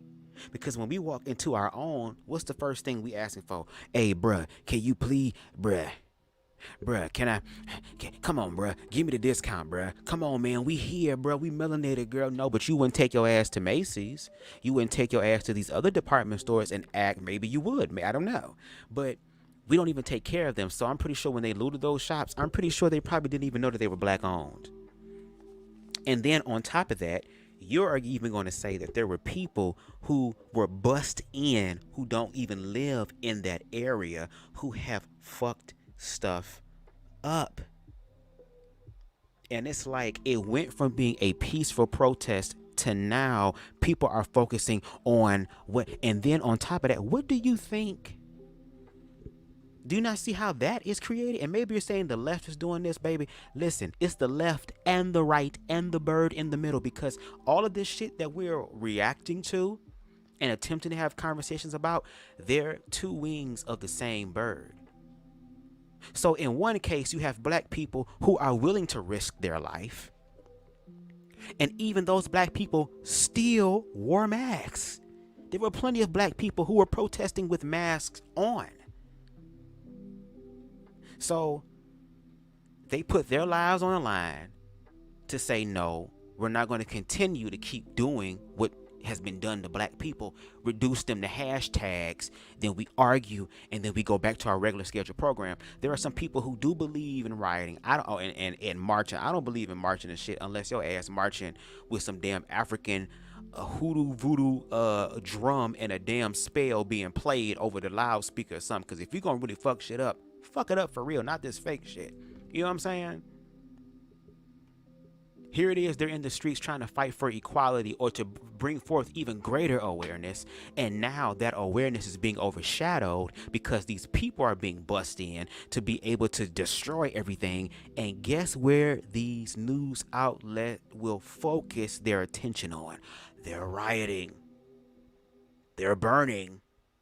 They're destroying. And what message do you think that sends to white America and other countries and continents that are watching what's happening in America? They think that black people are savages. It continues to further the narrative so that if a black person who looks like those people on TV end up in these neighborhoods where they shouldn't be at, then it hits a little too close from home, because people don't mind watching the bullshit and commentating on the bullshit from the comfort of their own home. But what happens when that shit gets a little too close to home and them niggas that's on the screen look like the niggas outside? Then what happens?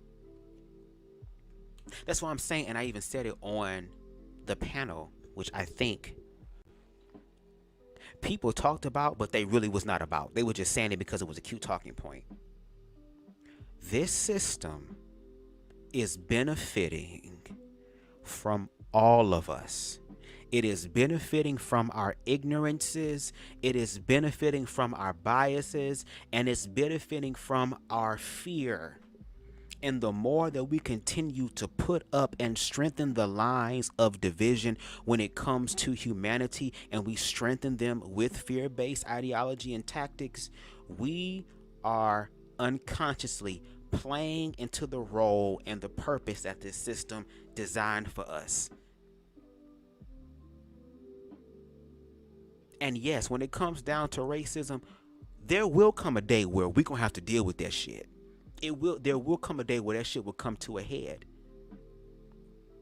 And the fact that there are a lot of white Americans right now who have bomb shelters, who have all type of guns and ammunitions that's ridiculous. What you need all this shit for, pimpin'? Whose daughter is having ballet dance lessons from 3 to 5, and from damn 6 to 8 she in the damn field, in the damn forest like Tomb Raider and shit, Days Gone and shit, over here tracking deer and shit, trying to survive, because black people have been trying to have the conversations peacefully. Think about that. When it comes to blackness outside of us, for the most part, we are pretty docile when it comes to having that conversation with white people in reference to being physically violent, because that's the one thing that black people have not been with white people, which is physically violent. A little bit of the motherfucker started now, girl, quick, because ever since that damn incident with them damn chairs being thrown around, motherfuckers was turned into RVD, Matt Hardy. It became a TLC match. Where is Hardcore Holly at?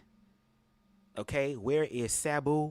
Where is Mankind, Cactus Jack? Where are these extreme individuals? But when it comes to our own people, we will be sick with it. It ain't nothing for a black person to snatch another black person's life. And then when you have black queer people come in and tell y'all, hold on, y'all snatching our lives too. Do you not see how this shit is? Baby, that's why I always affirm, and I'm going to do it right now while I'm on live. And if you fuck with Bubs of God, touch and agree with me on this. There will come a day where I will never ever run out of weed again. Baby, y'all can say it's a crutch. Y'all can say it's a demon. Y'all can say it's a spirit. I don't give a damn what y'all think. I know what it is, girl. Y'all is contemplate. I know what it is, girl. I'm going to also need weed to be able to deal with this. Because what I think people don't understand is that a lot of the fear-based ideology is actually affecting the lives of people in the community. And I am one of the ones who sit here and listen to those disenfranchised communities. And the fact that I am a black man, but also a black man who happens to be same gender loving. And yes, even though I embrace my feminine energy, yes, I do embrace the gay lingo as far as girl and bitch and how I talk and stuff, because some of that stuff is for entertainment purposes only. But in my everyday life, as far as how I show up in the world, I have a certain level of privilege than somebody who is a feminine gay man. I can walk in the barbershop, what's up, bruh? I can do all that and be cool. They wouldn't even know. But for a Saucy Santana girl, that wouldn't be possible.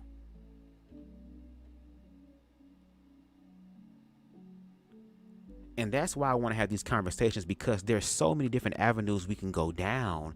And that's what thinking out the box does, girl. We it's like an escape room, girl. We have to figure out how to escape. We can't just be thinking basic. I'm not saying that TTP is thinking basic, because she's not.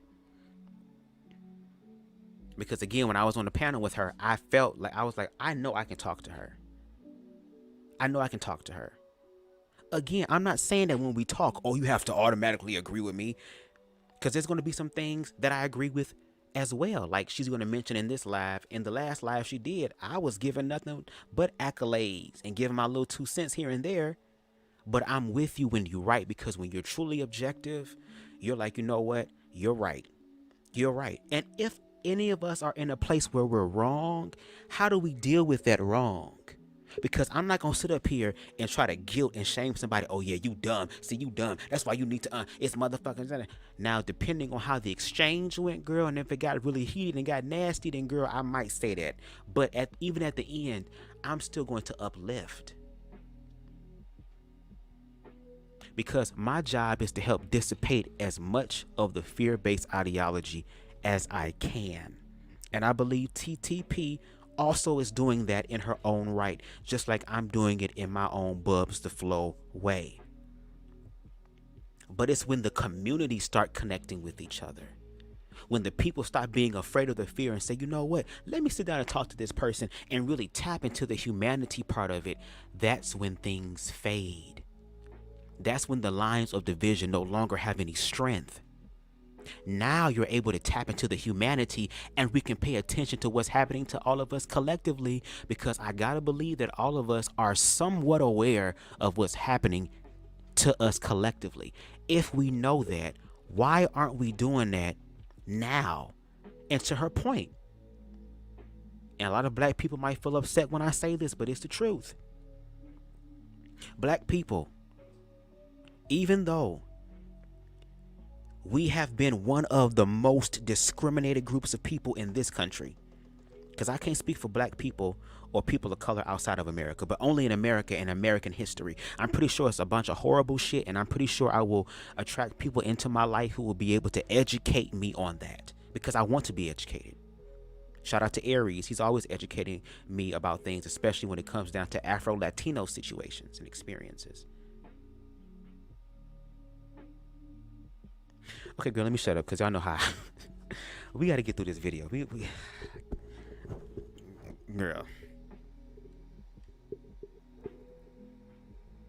Okay, is he going to play? And when people brought that to your attention, you called them racist. Well, I'll just be. How does that work? It's a lot of steps that I think we skipped, right? Yeah. I'm not understanding how that's the conclusion that you reached. So if you cared about the Black small business owner, wouldn't you care about their business being looted and torn down and destroyed by Antifa paid provocateurs? Oh, that was my point. Okay, thank you. My point is this. Thank you. Black people, we have been the most discriminated against, yes, in this country, but we do not own the patent on discrimination. That is not something that is exclusively ours. And I think a lot of us hold on to that title because we have nothing else. Granted, Black people for the longest time had to survive. There was no way to live. Hell, if a Black slave was curious about a goddamn book and wanted to read, what did a lot of other Black slaves say? Bitch, no. Knows you not finna read and get all of us killed by Massa. Hell no, you ain't finna do that to us. Do you know Massa would take your eyes out and cut your tongue off for trying to read about the stuff? We don't own it.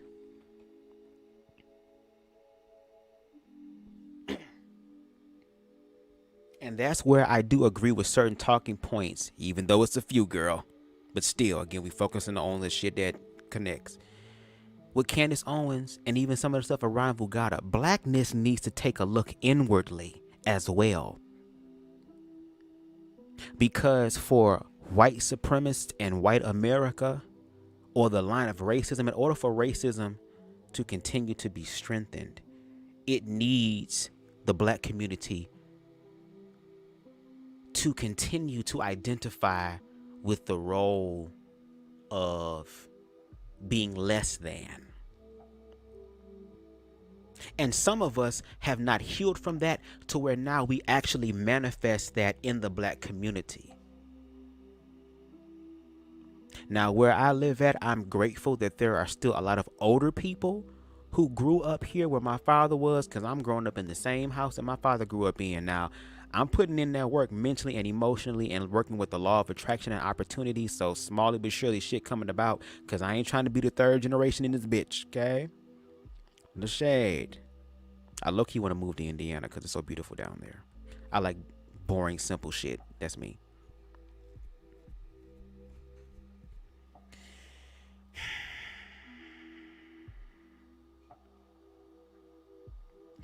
Okay, girl. Let me go ahead and go for real, cause y'all. The day will come where I will get paid for this shit. Cause what they say, baby, if you get paid for doing shit that you love, you're not working.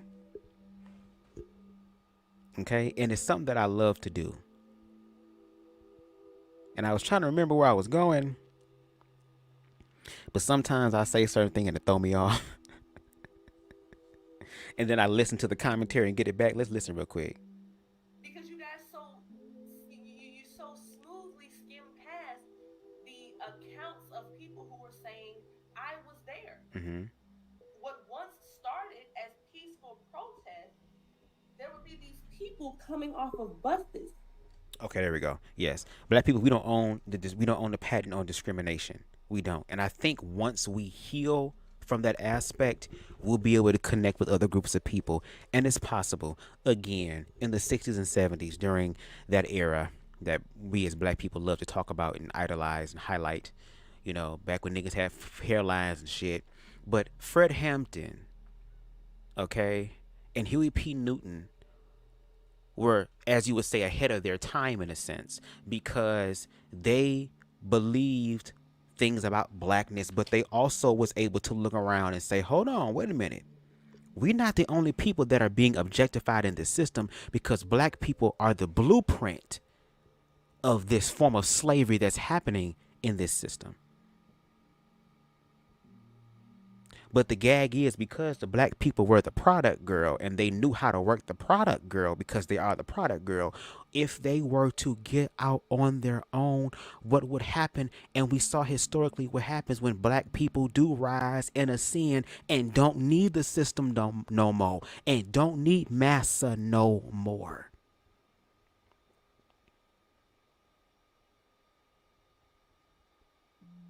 And now that system has fallen and has used queer people. It has used religious people. It has used women. It had used all different types of people in the system, even their own. Because it's a bunch of rich, wealthy motherfuckers, girl, who are dealing with accountability as well. That's why I say community is important, girl, because at this point, everybody about to know what it feels like to be a nigga, to be a fag, to be a dyke girl, to be a transformer girl. Y'all all finna know what it feels like. But to her point, black people, we have to get our shit together. It starts with us. If we are going to sit here and wait for people outside of us to rectify it, we'll be waiting for another 500 plus years. And the fact that black people at large, it gives the illusion that they're not finna do their own self-work. Racism will never be accountable. Because they're trying to find all these things. And that's how we know it's racism. Because you will believe every other aspect about people of color that are negative, but you also won't honor the positive aspects of it. Just like how I know when people are queerphobic, because queerphobia simply means that you believe everything that's negative about queer people, but you don't also believe the fact that that queerness also could be natural. And if you believe every other narrative as opposed to it being natural, you are queerphobic. And if we're going to sit up here and act like racism is dead, that would be the stupid thing. Do you not think black people want this shit to die? I don't want to be talking about this. I want to do some other shit, girl. A black woman can't even be a damn mermaid, girl, without it being a congressional hearing. Black people can't once black people start exiting out of the box of being the thug nigga, of the trap bitch, of the welfare queen and all this shit, and they aspire to higher roles, then all right. People who I've never seen in this community before, and when they came, that's when the chaos We gonna keep ensued. praying for you, Amber. We love you. But if you say something about paid provocateurs, if you say words like Antifa, you are automatically labeled a conspiracy theorist, and your rhetoric is dismissed. But it was all but shown on tape. So now our media overlords are so powerful that not only do they get to control the narrative, but they get to tell you that you're crazy for trusting your own eyes. What you actually can see with your own two eyes, they're going to tell you that that's not what you saw. Correct. And a lot of you will fall for that type of stuff because you fall for everything. Munchies, my stomach growling. You know, in my car on the way home from work today, She finna talk about me. What's up, Aries? Hi, girl. This edible kicking in. She finna mention me, and she mentioned me in a good way because I was a little bit nervous because she commented on my video, and I was like, okay, I hope you listen to the whole thing if you can, because again, I know meeting me in my own domain over here in my own house, it's a lot. Okay, I'm very eccentric and I'm free in who I am. And for a lot of people, that might be a little too much, girl. But Bubs God is here. But she speaks about me and about the fact that I agreed with her. And like I said, yeah, when you right, of course. And she thought I was going to drag. And that's the thing that I only drag people who deserve to be dragged. No shade. I drag people who are willingly ignorant, who want to hold on to their fear-based ideology and then want to get smart at the mouth as if though queer people are not going to get smart at the mouth back with them. You know, there's a few people on my platform that I had to read and drag. One of them, I'm starting to have my hairline recede because I didn't drag this individual so much, girl, that it's my hairline starting to come into play. You get what I'm saying? I ain't even really dragged because honestly, I haven't really dragged anybody for real. Because baby, the day I drag, that's gonna be the day when the subscribers gonna come in and the views gonna come in and the cash app's gonna come in, and that's when I'm gonna cuss everybody out. Why do I have to act like a whole heathen whore out in this bitch, just letting hoes have it for y'all to like it? At this point, y'all about to push me to the red pill community, bitch. If I got to be a reading ass motherfucker just to get the views, girl, okay, give me the red pill, bitch. And you know, let me stop. I was gonna say a gay joke. Stop.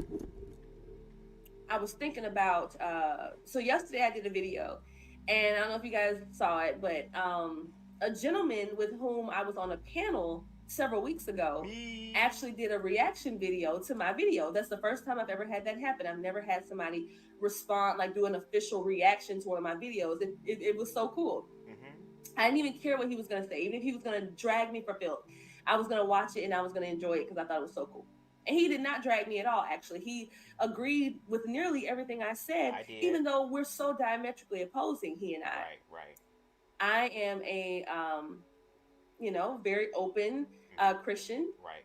And I try to espouse certain value systems. There's certain things that I am never going to support. And specifically as it pertains to him, dealing with the LGBT community, of which he is a member.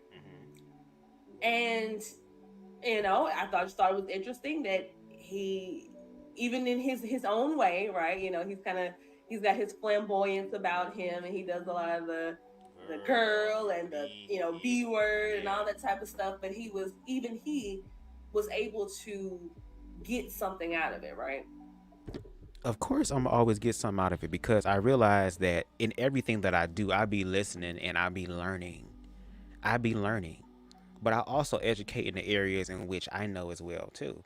So it's like, even with the fact of her being an open Christian, I don't have a problem or issue with that. I don't. Because at the end of the day, if you believe that this perspective or this way of living is actually benefiting your life in a genuine way, I would not stop you from that pursuit of happiness because you're happy. I think the issue comes into play when people use the Bible as a means to justify how they believe that queer people should live and should be, which means to not be at all. I think that's where the issue comes into play. That a lot of Christians use the Bible not as a mirror, but as a weapon against queer people. And we have seen historically what the church has done to queer people. And to be honest, not just queer people, but we even have the dark ages of the church where there was a lot of blood, death, and murder happening. But it gets to the point of respect, and that's it. I mean genuine respect and an honor for someone's humanity, which means that if I'm walking down the street with my partner and I hold my partner's hand, you shouldn't have to walk up to me and tell me, oh no, you can't do that because my son over there. Why don't you do your job as a parent to say, come on, baby, let's go, and turn them away from it?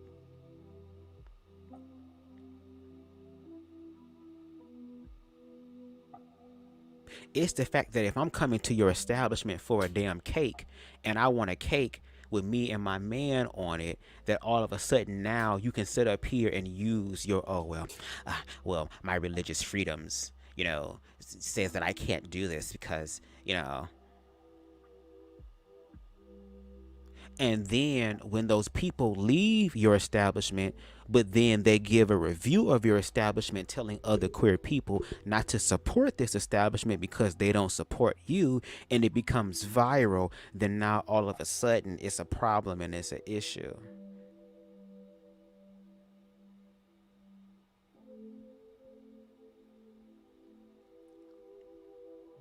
Especially when you can't even authenticate what you believe is going on in their quote unquote bedroom, because the fact that they are openly queer means that they're bringing their bedroom with them.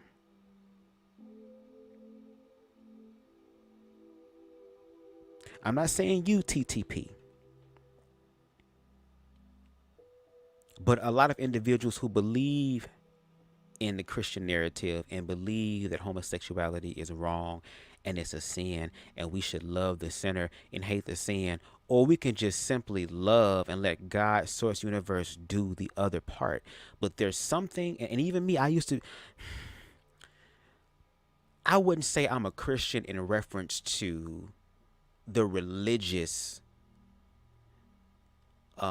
ideology or the religious institution that has now pimped its own people and turned praise and worship into a brand. But a Christian in the reference to actually being a follower of Christ who believed in humanity, who challenged systems that were bigger than, or challenged the systems that were greedy with their wealth. They didn't share it because I believe you can still be wealthy and share your wealth. For example, I'm manifesting financial freedom in my life. I only got one life to live. I'm going to believe it. But let's say hypothetically, I want to manifest, let's say $100,000 in my life. I don't need all the $100,000 in my goddamn life. I wouldn't even know what to do with the $100,000. I'm a very simple person. I'm not a person that's very flashy or gaudy. And oh, bitch, look what I got going on now. As far as my humble abode, hell yeah, it would be like you walking into a Toonami spaceship. All I'm going to say is when you come to my shit, make sure that you got a hoodie or something because it's going to be cold because I love cold. I love the cold. I despise heat. But I'm okay with having like, damn, 20 million to myself and then taking the other 80 million and using that in reference to my projects that I want to do that's going to hopefully create new jobs for other black people. Because we need people behind the scenes and actually give opportunity for such the underrated talent that is out here that is not getting any shine or recognition because they don't look or fit a certain perspective, to give them the opportunity to let their creativity and their energy shine to where you may not look like the motherfucking character that we think, but you found a way to turn that character into your own and we love it. To be able to create musical projects and to help pay for other people's musical projects that speak about love and speak about sex and intimacy, and also a healthy way, also a ratchet way because we grown, but also know how to complete the circle. Okay? And create art that actually helps people and inspires people, but also challenges them. So when you have a system that has all this overwhelming amount of wealth and they're hoarding it, like the whole saying, the rich get richer and the poor get poorer, there's an issue or a problem with that. Girl, my stomach is growling, girl.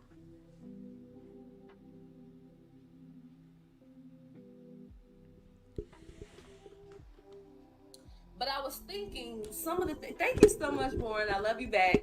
What's going on, Isaiah? But what's funny is I was thinking how it seems like marginalized groups, specifically you think of racially marginalized groups as they're called. I don't know how marginalized you can be when every facet of life today actually benefits you if you are a person of color, which is the most throwaway, disrespectful term I can think of. I mean, weren't you the same people that said that it's important to recognize heritage and lineage and where people came from? Right, correct. You think Venezuelans want to be called El Salvadorians? I don't think so. You know, I think that just because we may share, I don't know, some, I don't even know how to phrase it. Y'all know I'm not a huge science buff. Some. So you basically saying all skin folk ain't kin folk. Similar precursors or something. Well, it doesn't mean we're all from the same place. It doesn't mean we all adopt the same cultures and ideas. So to merely lump everybody who's not white into just people of color, once again, that's a leftist thing to say, right? You mostly hear that from the left. People on the right, they don't waste time saying people of color. If you're from if you're from Mexico, I call you Mexican. If you're from Venezuela, I call you Venezuelan. But here goes the left with this, oh, people of color, lumping us all together. Once again, going so woke and trying to sound so smart that they don't realize they actually sound dumb in saying that. But it kind of gives the illusion that these individuals are really trying to tap into humanity. And isn't that what Christ wanted? That's what I don't understand. Now, again, for a lot of people who are on the right, who are conservative, of course they believe in tradition and value. There's nothing wrong with having core traditions and value that you find beneficial. Ain't nothing wrong with that. But when you feel like everybody has to do that, that's when it becomes a problem and an issue. So if you know who you are and you are solidified in who you are and you know that you're on the right side of history, the right side of nature, the right side of all these things, it shouldn't matter what somebody on the left or someone alternative does in their own experience if it does not move you. And going back to the whole thing about how you have white people who don't even say white. You don't hear white people saying, oh, yes, girl, I went out with my white girlfriend, Jenny. We had went to, Starbucks because, we love Starbucks, bitch. Fall is coming. So, this pumpkin spice latte about to be on lock. You get what I'm saying? And there's a book. What you want to eat, but I really want some banana pudding. That's what I want. I want a family size thing of banana pudding. I would fuck that up. I'm trying to slow down because I'm trying to tone down a little bit. No shade. So this is kind of like some good shit as far as my stomach growling. That's good. And I'm drinking water. So it's kind of cleansing a little bit. You know what I'm saying? Because the munchies come in sometimes. So I need to go ahead and slow it down just a little bit. No shade. I do. I really, really do. All right, let's continue. You're trying to virtue signal, not realizing that you're actually being more disrespectful by minimizing my existence to just a person of color, a POC. I don't share very many things with a person from Latin America. But do you think with the person of color, it also invites the opportunity to educate? To explore the intersections of it? Like people of color are just the doorway, and then you go in, it's like, wow, it's like a mall. There's so many different stores. Where do I want to go? And there are people who do travel and do travel vlogs and stuff and actually start to learn what's going on with the culture. They may not subscribe to the culture because it's not their culture, but they're able to honor and respect it at least. That's the thing. Can we at least honor and respect the cultures? And we might find out that we might have a little bit of Nicaraguan in our blood, a little bit of Cherokee in our blood, a little bit of Irish in our blood. Like we don't even know all of the intersections and the intermingling of different bloodlines. Like we don't even know this. So for the right, yes, it's cool. They want to make things simple and easy, and you can still be simple and easy. But don't get upset or feel some type of way when somebody wants to live a more detailed experience.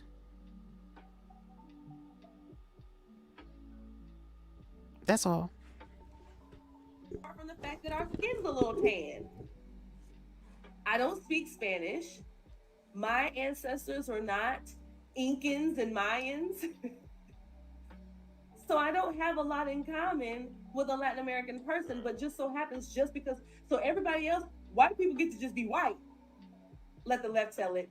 They get to just be white Americans, but everybody else is people of color. Because they also acknowledge the protection that comes with the complexion. Shout out to Paul Mooney, rest in power, King.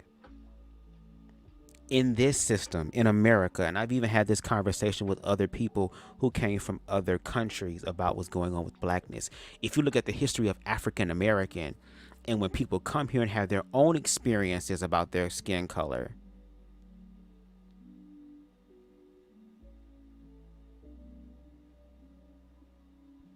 all of a sudden their experiences are not valid. Like, I remember seeing this social experiment video where it was a white guy and a black guy, and they were both acting like they were blind. The white guy was trying to walk down the steps with his walking cane. You can obviously see he's blind, and he starts grabbing onto random people like, excuse me, can I have some help down the stairs? And when the white person was asking to be walked down the stairs, girl, everybody put, oh yes, come on. Hell, even old people and shit, come on and shit. But when the black person needed help down the stairs, as soon as the black person touched them, they all jumped. What the fuck? They all jumped with the urgency, like, what the fuck? Like a jump scare. And then even the ones who were willing to help, they grabbed the person and said, no, don't help him down the steps. And he blind.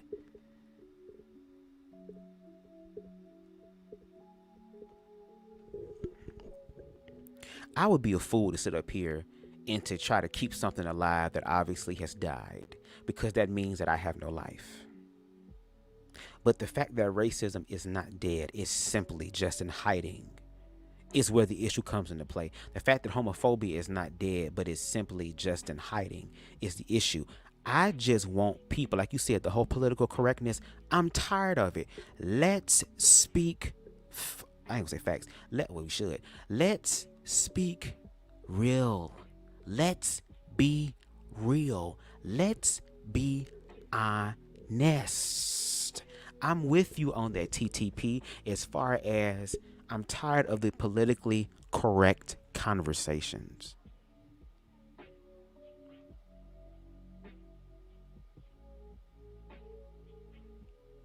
And my fear is that people who say they want the politically incorrect conversations, it's sad because it seems like a lot of these things, unfortunately, end in violence. And it shouldn't have to be. It shouldn't have to be, especially with men. Niggas ready to punch shit, okay? They looking for any reason to pop off. We might have to make this shit a part 2, part 3. I don't know. Okay, let me let her cook, because I've been pausing. It's just certain things she says. It's kind of like, I just be like, ooh, let's talk about that. Ooh. Like, I want us to expound. I want us to go deeper. And like you said, this is going to be tough. It might even be difficult. But there are some people who don't mind a good challenge. All the rest of you N-words is basically what they're really saying. So smart that it's actually dumb. So the Washington Redskins, once again, they changed their name to the Washington Football Team. And then they changed it to the Commanders. And now they're being sued because, let me scroll back down, a little picture popped up.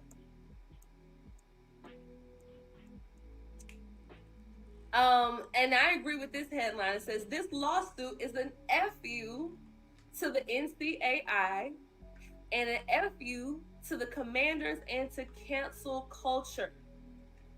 Do you guys realize how arrogant you have to be to think that your beliefs in any direction, and this is coming from somebody like me. Y'all know I'm very vehement. Like, if I believe something, I say it with conviction and authority. Correct. But even in that, I don't believe that if you disagree with me, even if it's like something I think is terrible, just off that general principle, I don't believe that your livelihood should be taken from you. I don't think you should automatically be labeled a social pariah just because you don't agree with what I'm saying. Right. I agree. And a lot of these celebrities we're seeing today, or people of note, and we know basically all celebrities except for, I mean, seriously, unless you are literally like working for like the Daily Wire or PragerU or something, if you're a relatively famous person, it's almost like a given that you're a liberal, right? So it's them that's doing it. It's them that's leading cancel culture, as if they are the authority, as if they are the moral authority, right? We're talking the same people who take somebody like Sam Smith. You literally, what were you wearing? A devil suit, devil horns, your music used to be, and that's the sad part about it. He used to be normal. Him being homosexual didn't bother me at all when I was listening to his music. I love his song, Lay Me Down. I love that song. Don't listen to it as much anymore because, you know, sometimes it feels weird for me now because of how far he's gone.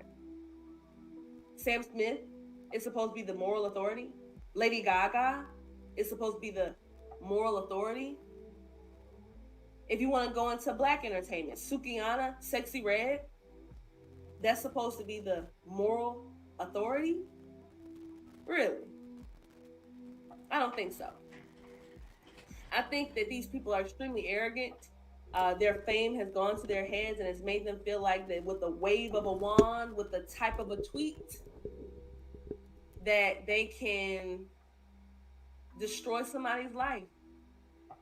While they destroy lives in multiple ways. They're just adding that to their arsenal. They destroy lives through their art, in quotation marks, through their art and music and this kind of thing. And now they just add another way to do so. Basically, if you tweet something that they don't agree with, you're a homophobe, you're a transphobe, you're a racist, you're a xenophobe, and you don't deserve to exist. Doesn't that just sound so dumb? The people who spend their lives and have made a livelihood from helping to destroy society from within, helping to pollute and infiltrate the minds of young people to make them debased and just encourage deplorable behavior like pregnancy terminations, even late term and this kind of thing. These are the people we're going to listen to tell us that we're wrong for not saying a man can be a woman, for not saying that children should be able to do anything they want, because after all, they're just little adults. You realize where that leads, right? That rhetoric that children are just small adults. Put a 1 in the chat if you have any idea where that type of rhetoric leads to. You don't have to say what it is. If you want to, you can. I'm not going to say the word. But the idea that children are basically just mini adults, that's very, that can be pretty problematic. J-Bo gets it. And it's crazy to me, right? It's crazy to me that the Washington Commanders went through all these steps, making themselves look ridiculous, not realizing that them being called the Redskins was something that the Native Americans were fine with and would have much rather had. It says, central to the NAGA argument is that the Redskins name and logo were inspired by real historic tribe leaders who played influential roles in American history, and that this factual narrative was obliterated by the NCAI. The franchise adopted the name Redskins in 1933. Guys, for nearly 90 years, the team was called the Redskins. Nobody lost sleep over it. Nobody lost their job over it. Nobody was beating down the doors of the owner of the Redskins saying, you must change this name.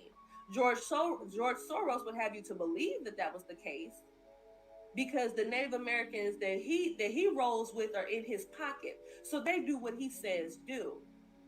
And if you're not smart enough to read between the lines, all it would take for you is to just see some Native American looking person saying, oh, this is a travesty, and then you're just right along with it. J-Bo says it's the Epstein CIA woke movement. You're exactly right. All of these government agencies play a role in exactly what I'm talking about. You guys ever notice, and I tread lightly when I talk about this type of stuff that I'm about to say, because I'll admit I'm still learning a lot about it, and I don't want to say something erroneously, because I know a lot of you're just like me, right? You're still in that learning phase too. We're helping each other. So I don't want to lead you astray by using the incorrect jargon or something. But I will say this with confidence. this country is well on its way to being a communist regime. That I can say with solid confidence. And once again, isn't it crazy how we speak against communism, right? And we had the Cold War and all this type of stuff, and we recognized that communism was bad until our overlords started to realize that for them, communism isn't so bad. That's how it works. It's not quite so bad for the ones at the top running everything. Kind of sucks for everybody else, though. And going back to what I mentioned earlier about those two lesbian feminists who are the face and the forefront of BLM, they are both proclaimed Marxist. And though Marxism and communism aren't the exact same, they might as well be. So realize that when you support these ideologies, when you support the idea of big government and all these, social programs, do you not realize if you get all of your basic necessities from one entity, being the government, you realize that means the same way they give you your food and housing, they can take it away?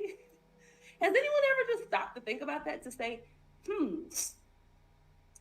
I'm getting food stamps from the government, and my home is a part of the housing authority. Interesting. What happens if one day we just go under martial law and, what happens then? What happens if they just stop? One day my card doesn't get reloaded. My EBT card doesn't get reloaded. What happens then? Now, of course, we know a lot of people who receive those types of benefits, they get money under the table from different things. So they just pimp the system, essentially, taking money out of working people's hands to get free money, free food, free housing, and then they still make their money on the side, which of course is against the rules for that type of thing. But who cares? Just continue. The big governments and corporations are doing that. They do all type of payouts and all type of loopholes all the time. You can't be mad if the people on the bottom pick up and take pages out of those of the top. And on top of that, if black people doing it, I'm gonna say it like this: no shade. Y'all probably ain't gonna like this. This is for comedic. This part is for entertainment purposes only. But baby, I call that a part of the reparations package. If we not gonna get our reparations in that way, baby, we will find some way to get the reparations. Okay? Because there's still reparations that need to be owed. Are we forgetting that? So run me my money. Run me my money. To gut out the middle class so that we become a country that is literally only rich people or only poor people. And I don't know about you, but I don't have any desire to be in that poor category. I don't think nobody desires. Almost there. A lot of us are basically working poor class, but J-Bo says a study showed that most people who identified as LGBT are on the autism spectrum.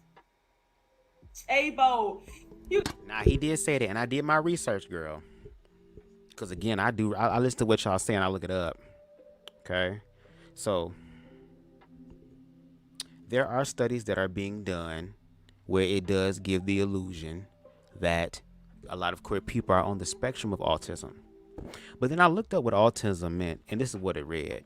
A neurodevelopmental condition of variable severity with lifelong effects that can be recognized from early childhood, chiefly categorized by difficulties with social interaction and communication and by restricted or repetitive patterns of thought and behavior. So, of course, if you have a group of people who were queer children who didn't have people around to educate them about queerness, and the only representations of queerness that was around was a religious one that was negative and was a cultural one that was negative, and these children cannot socially connect with other young people because these young people are also projecting homophobia onto them, i.e. my own experiences being a queer child growing up before I even came out, before I even know what queerness was.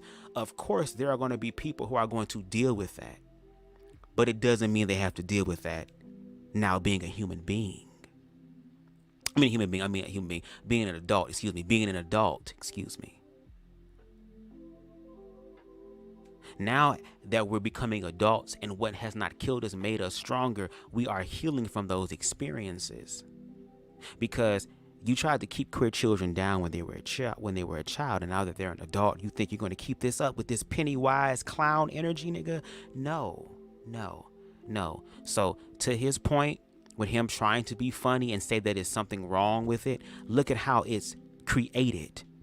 Yeah, by the ignorance. And let's be real, by a lot of heterosexual people and even repressed homosexuals who take up their grievances in the pulpit. So that was a nice try, whoever said that. We saw what you was trying to do, and just like a lot of the accounts and the experiences and the facts that a lot of heterosexual people bring up in reference to queerness, we see that yet again there were holes in it, and it doesn't stand up. Okay, so that was a nice one, but you failed, pimping. And the reason why a lot of queer people, especially the regular everyday queer people who are not subscribed to the upper echelon in the system that oppress people, but those individuals who self-actualize and manifest their own reality. Let me shut up. Nice try. You gotta give me a heads up. Nice try. You gotta give me a heads up when you say stuff like that. I'm up here just reading it.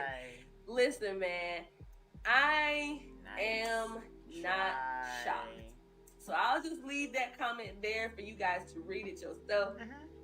Because I don't want this video to get any more negative. Listen, y'all know, especially Facebook. Facebook's the worst, but YouTube is like right underneath it for all like shadow banning and stuff. They really do. It's not conspiratorial, guys, for me to say this. They really do try to stifle truth tellers, truth seekers. They try to prevent this type of rhetoric and discourse. They don't want people talking about these things. Correct. It truly disrupts. I mean, it's a thing. It disrupts their system. So, just a little shameless plug. It really helps the channel, guys, when you like the videos, when you leave comments, when you share it. Show YouTube that, look, YouTube, no matter how much you try to stifle this type of stuff, we like it. Right. We like Make it. sure y'all like her comment too. I mean her content. Please. So I just thought it was funny. I just thought it was literally hilarious that the Native Americans themselves are like, we never told you to change it in the first place. Redskin is a term of honor. That was an actual, those people earned that name, Redskin. That is an esteemed position to hold. It's just like how you want to call every Black American African American. Every Black American in this country is not from Africa. Some of us, our lineage is from indigenous people. But to your point earlier, when you said the Republicans, the right, they don't care. Look, if you this, you this. If you was born in Mexico, you a Mexican. If you were born in Puerto Rican, you're a Puerto Rican. Okay, Puerto Rican hair. If you are a African American, if you're Black in America, you're African American. But wasn't it the liberal side who said that there are intersections? Wasn't there the liberal side who said that it was an issue because now we're becoming all people? And we all come from different cultures and different experiences. So now that we're talking about it in America, you're saying that, hey, just because I'm Black doesn't mean that I'm a fully African American. There might be other indigenous things in me. So it's kind of like, that right there to me appeared to be a contradiction, because you say that the left does this, meanwhile you use it as an example that's used by the left. That's why I'm saying, like, we as a whole, as a people in America, we have been pitted against each other for so long. And like you said, there are some people out there who do care about humanity, that do care about the human experience and actually want to work to manifest the greatest version of humanity that we can. And I believe it's possible. I mean, we've already been through the worst.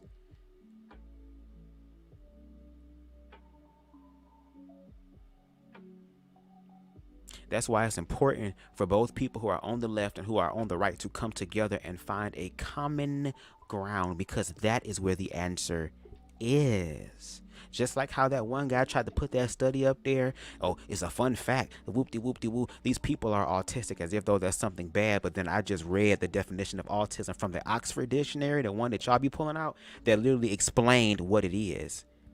And being a queer person growing up, what I had to go through. So of course, even with me, I'm an adult. I deal with a little bit of social awkwardness myself.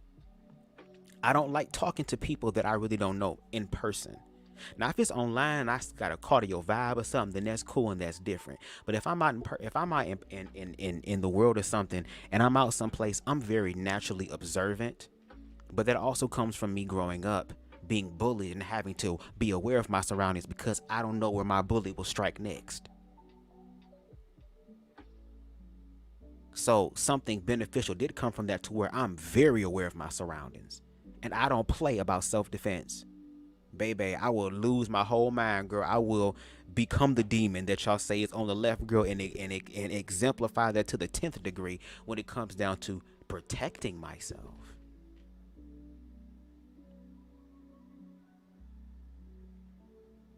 But it's like we queer people and black people, we understand a little micro shit.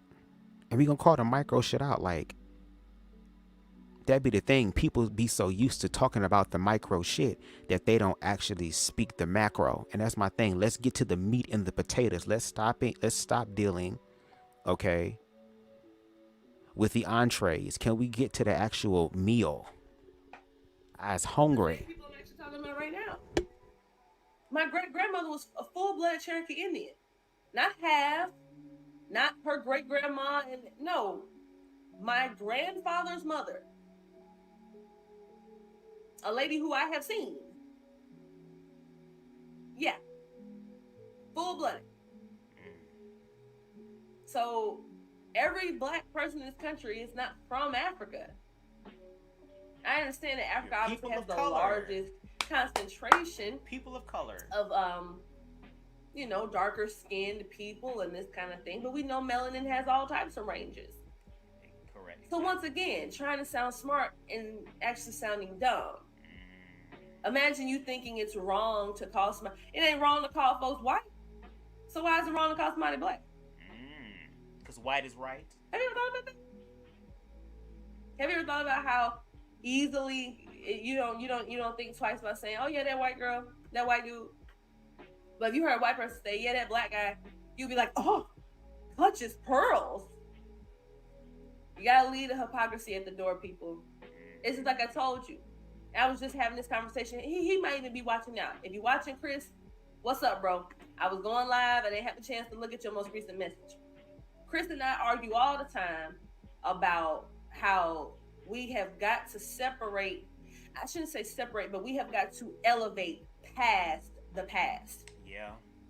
Because if we don't, we're going to make ourselves look foolish. We're going to make ourselves look like we cannot objectively view our reality. Right. At some point in this country's history, in fact, the inception of this country's history, all the way up until about 1950 or 1955 or so, this country was an extremely racist country where black people were purposely, alienated and kept from things and treated subhuman. All those things are true. You can debate why that was, why that happened, how could human beings become so depraved, but we kind of already know how that happens, right? We already know what human beings are capable of when faced with certain decisions. I mean, look at us. What was Stanley Milgram? The Stanford prison experiment? Wasn't he also the same one that did the shop experiment? were people who were told by an authority figure to administer a shock to a person in another room that they could not see, but they could hear. And they were told, no matter what, no matter how much this person wails and screams, if they get the question wrong or whatever, you must administer this shock. You must press this button. And it went to show the links that people would go to when instructed to by an authority figure. That people would press that button all the way up until like a 400 maybe megawatt. I'm not sure what the unit of measurement is, but I know the number was like 400. Which, if they had actually been administering at that level, that would be enough to kill a person. Thankfully, nobody was ever actually harmed. Right. The people on the other side of the room or whatever, nothing was actually happening to them. Either they themselves were pretending to make the sounds and moan and groan, or the sounds were already pre-recorded or something like that. They weren't actually being harmed. But those people were willing to administer lethal shock to people just because an authority figure told them to do so. Isn't that funny? Just how these days you guys are willing to subject your daughters to not only humiliation, but also to danger and predation by letting boys and men occupy the same restrooms as them because your talking box told you that you're a bigot if you don't do that. Hold on, pause on the play. If you're talking about individuals who are actual abusers of women and young females, shall I say, of females and young females, right? If you're talking about an individual who is using this whole trans awareness as a opportunity to get in the bathroom with females so that they can go ahead and do whatever sick, insidious, twisted shit they want to do to them, then I can understand that aspect. And my thing is, call out the individuals who are doing that.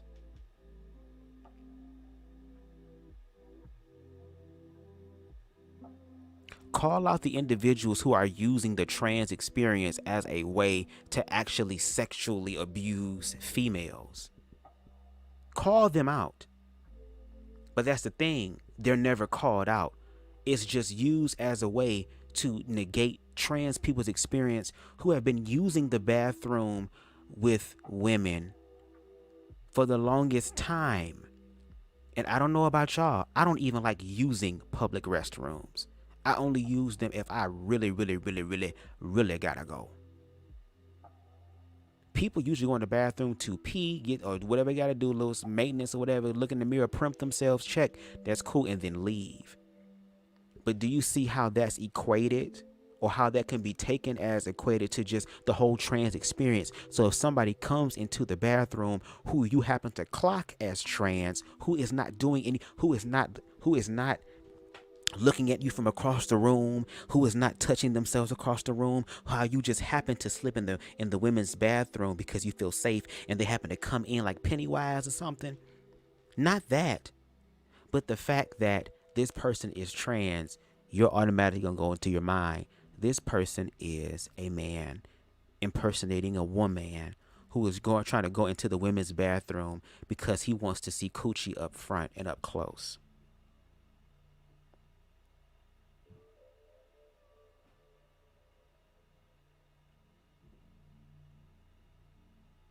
Teach your children stranger danger. Teach them that. But the issue is that a lot of people put a broad generalization on queer people, especially trans, to say that those are the individuals who are doing the stranger danger shit.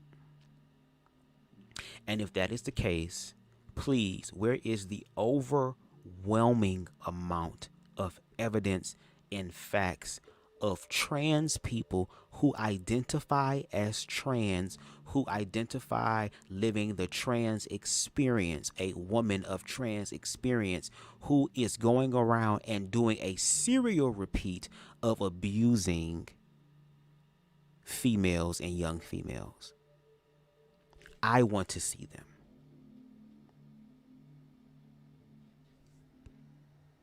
Where they at though?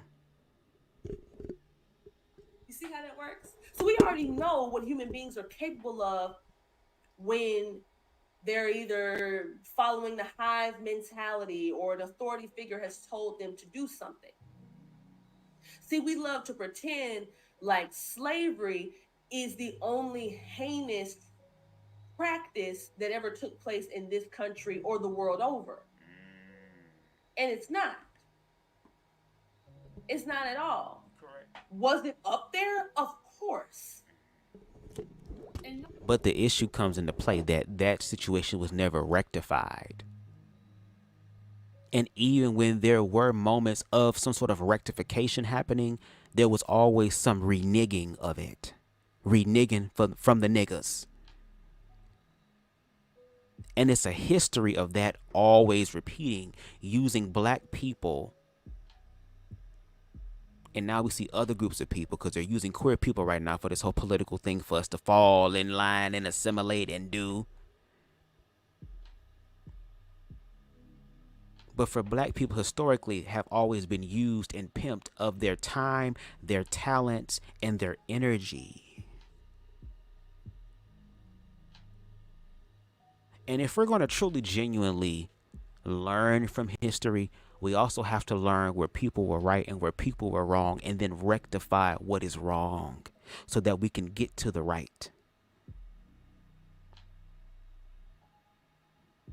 So yes, again, to your point, black people, we don't own the patent on discrimination. It is not exclusively ours. But we are due justice. We are due some form of reconciliation that's favorable to us. Especially since what was meant for black people has been feeding many generations of white people in middle class America. Have we forgotten about the Homestead Act? How all that money was supposed to go to the slaves who fought in the Civil War?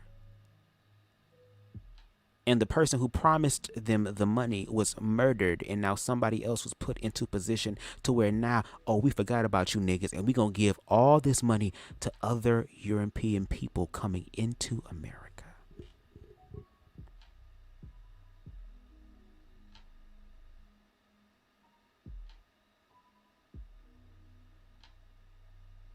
Yes, learn and heal from history so that history does not repeat itself again. No one can refute that. The issue, though, is that if you pretend that the conditions of the Black American today are anywhere near what they were even 50, 60 years ago, you're being disingenuous and you're being disrespectful to the people that actually had dogs sicked on them. Were sprayed down with hoses, were prevented from entering into certain establishments. But why did they endure all that, though? Because they simply wanted equality.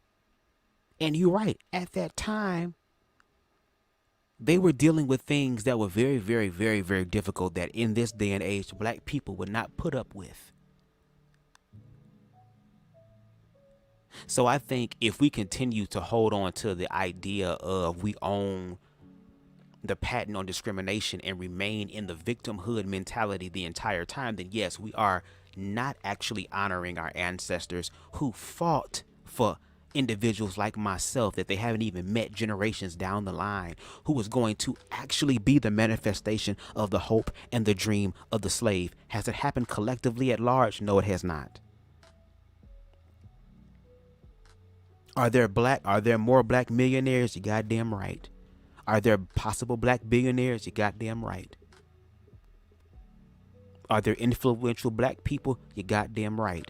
But what does that mean if those same influential black people that have the millions and possibly billions of dollars, if they don't come together and help out the communities that they were born in, that they were raised in? And let's be real, money is needed in this system. It is unfortunately a necessity. The fact that human beings have to pay for an experience that I came in for free and I'm going to leave for free by myself. It's just weird to me. But since we're here, we're going to need the money. And imagine how the crime rate would go down. Imagine how people's lives will be enhanced, families will be strengthened if there were more money available. And a lot of black people and the descendants of slaves have not received what was, if you ain't gonna give it to my ancestors, don't you think it's better to give it to the descendants of the ancestors? But then you have white people who are saying, oh, it's beyond the statute of limitation. It's been 100+ years that this happened. Meanwhile, this motherfucker got 5 necks, eating good off of money that was meant for black people. But because that's what I'm saying. And for me, I'm a person, I don't like drama and strife in my damn life. When it comes down to talking about these issues, I talk about these issues on my platform, and I push the end button, and I go back to my everyday reality because I still have to live.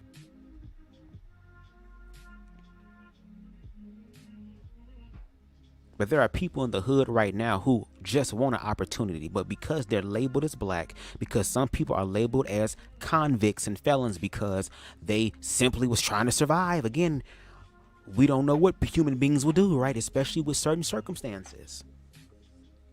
If a lot of us was in a dystopian type of situation, a post-apocalyptic situation where food and water was scarce, y'all telling me if you was looking at your kids being hungry and mommy, when we gonna eat, and y'all eating a few days, you telling me that you ain't finna go out there and try to steal something to feed your kids who's looking you in your face? Again, the extent of what human beings will do in survival. But it's an issue and a problem when there are certain groups of people that have all the money. During Carisha 19, girl, didn't the dude who owns Amazon, Jeff something, didn't he buy up a whole bunch of stuff? Didn't I don't know if it's Mark Zuckerberg or if it's Bill Gates or whatever, but all these individuals buying up all this farmland, all this stuff, who are controlling all of this stuff, who controls the media, who controls the food and giving us all this fake food that's banned in other countries.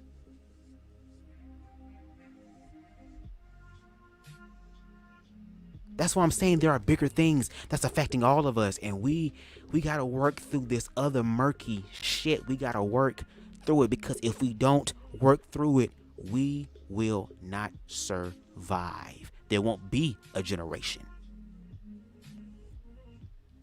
that would do better than us. Because unfortunately, these generations have to fix what the previous generation should have.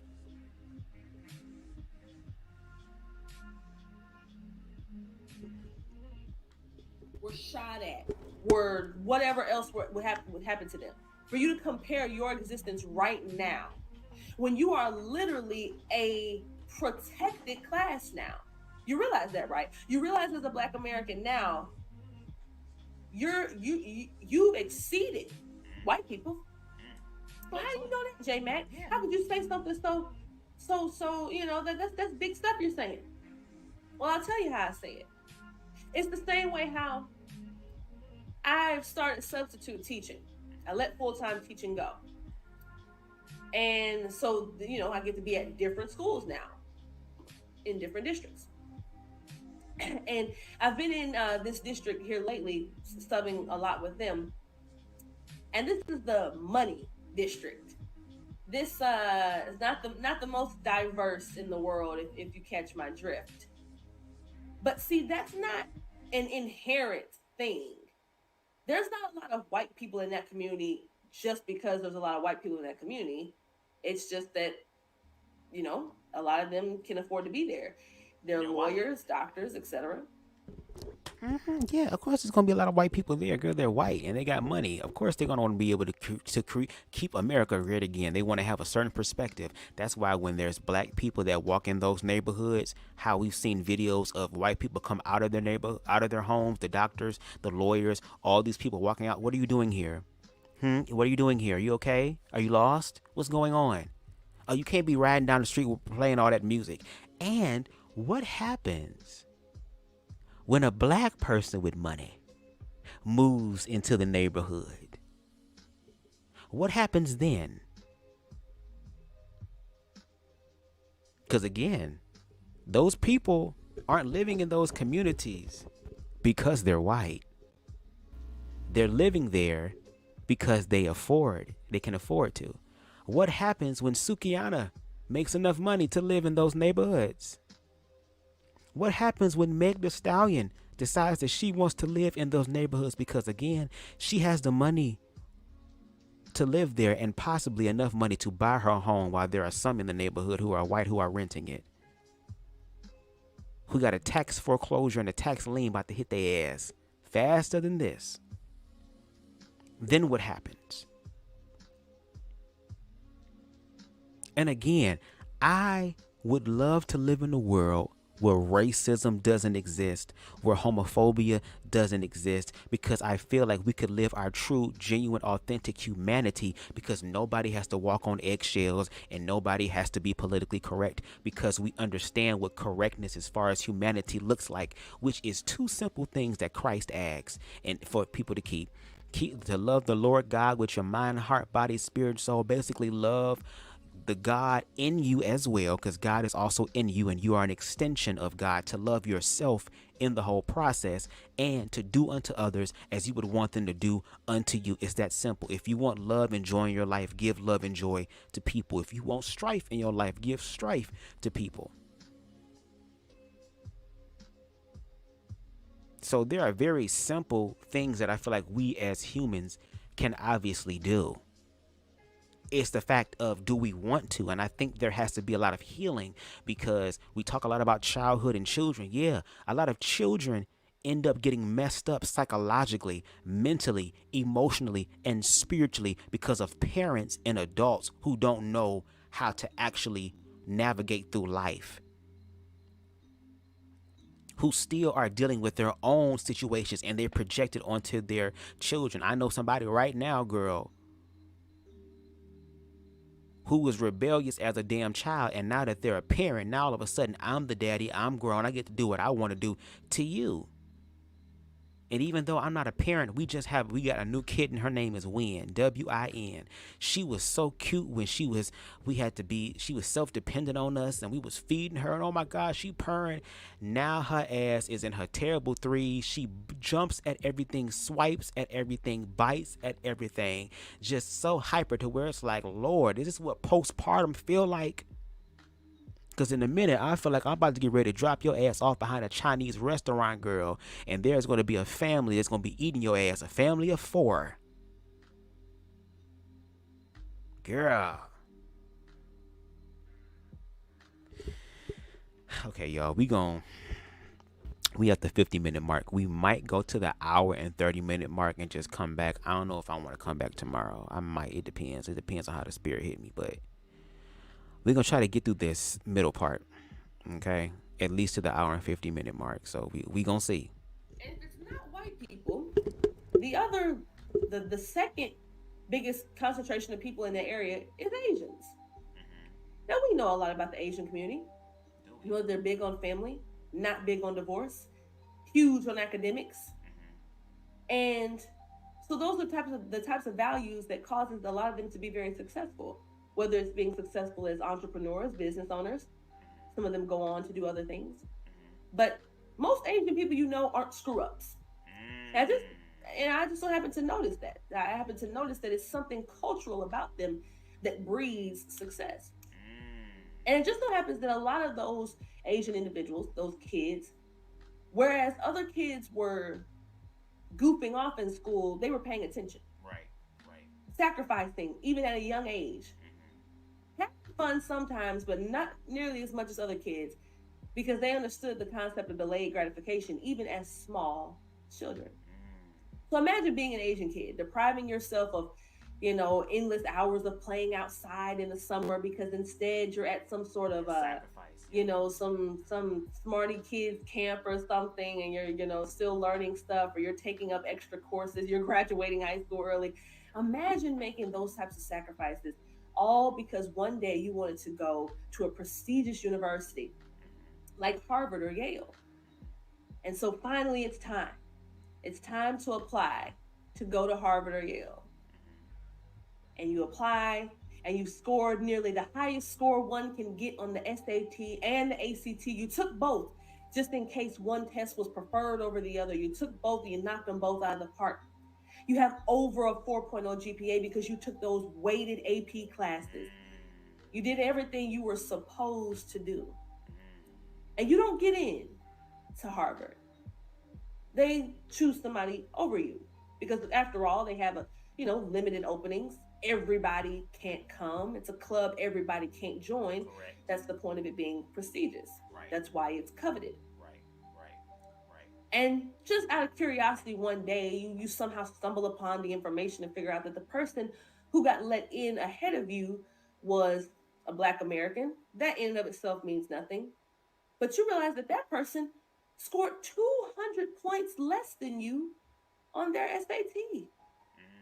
Whereas you had a 4.7 GPA, they had a 3.6. Whereas you took all AP classes as soon as you were eligible to in high school, they only took one. They didn't miss out on their summers like you did. They didn't miss out on playing with their friends. Their parents didn't sit in their rooms for hours and hit them with a ruler every time they got a question wrong. But they get to get in just because they're Black. It's a real thing. Yeah. That type of thing is the reason why affirmative action was essentially stricken down here recently. Now let's speak about that real quick, affirmative action. That was a very good analogy you used, and I gotta believe that in those cases, those things do happen. They do happen. But let's offer context and nuance a little bit. I remember I was watching a video by a content creator by the name of Think Peace Tribe. Please make sure you go over there and subscribe to his channel because he is a younger person who is liberal in his thinking, which means that he just tapped into humanity. He's not pressed about the bullshit. He actually educates himself and actually be in the thick of it to really see what's going on. And I know he was talking about how affirmative action was stricken down, and it was a video essay, because really affirmative action was not created for Black people. Affirmative action was created for white women, historically speaking. Okay. But how there was this woman that he was interviewing who went to one of these prestigious schools. I forgot which school it was, but she went there and she had the scores. She was sought out by one of the people who were scouting for people to be or new prospects for, again, like you said, the club that is exclusive and is prestigious, which means you have to be invited in and you also have to have the scores, right? And she said that she was just like you said, she sacrificed so much. She was the nerd in school. She was the one that everyone made fun of, but she was serious about her academics. And she actually got in based on her scores. And her and all the numbers were looking good and looking right. And she also happened to be Black. So there were some Black people who put in the work. Black people who are like Akilah the Bee in this mug that's trying to really get into those prestigious schools. Because if I get into these prestigious schools and I have this down on my resume, my life is going to be a lot better because in these prestigious schools, there is so much higher echelon connection that could benefit my own personal life. So now it becomes like a gatekeeping of some sorts. So anyway, she ends up getting to the campus and getting settled in. And there were people there who were asking, oh, why is she here? You're here in affirmative action, aren't you? See, they're always letting these other people, letting you people in. And this is her own experience. And she was saying it would be different if it was like the situation that TTP just gave us, as far as a Black girl who was eating hot Cheetos and was having a hot girl summer while other girl was in there studying, getting her damn educational life, okay, scholastic life in this mug, okay, but that wasn't the case for her. She had the credentials. And then on top of that, let's talk about these prestigious schools. If we were to sit down and look at all of the scores for some of these white people in these schools, you would see that the girl that scored 200 points lower in your example was a lot smarter than some of the white people, because the white people there are ways into the club, girl. And it goes back to your point when you talked about money. You can either work hard to get in this school, and that's not even guaranteed, or if your family is wealthy enough and they're able to donate a library, they're able to donate a statue, they're able to donate a new wing to this school. Now there's a person who is dumber than a box of rocks, but because he's dumb of a box, girl, because his dumb box of rocks having ass, girl, came from a wealthy box of dumbass rocks, he was able to end up getting into those prestigious institutions as well, because somebody knew somebody who shook hands with somebody who donated to somebody. So again, we can talk about all of this, but we gonna talk about all of it, because if we're gonna, that's why I always say it's equality across the board. Now, what board we play on really is up to the individual players. If we're going to play the game of who's wrong and who's wrong, then we can play the game of who's wrong, and we gonna gag at about how a lot of us are apparently allegedly wrong. Or we can have the conversations about similarities and really build off of that. So that's very interesting, your perspective, because that is a valid thing. There are some people who do get in because of affirmative action, again, when affirmative action was really created for white women, historically speaking.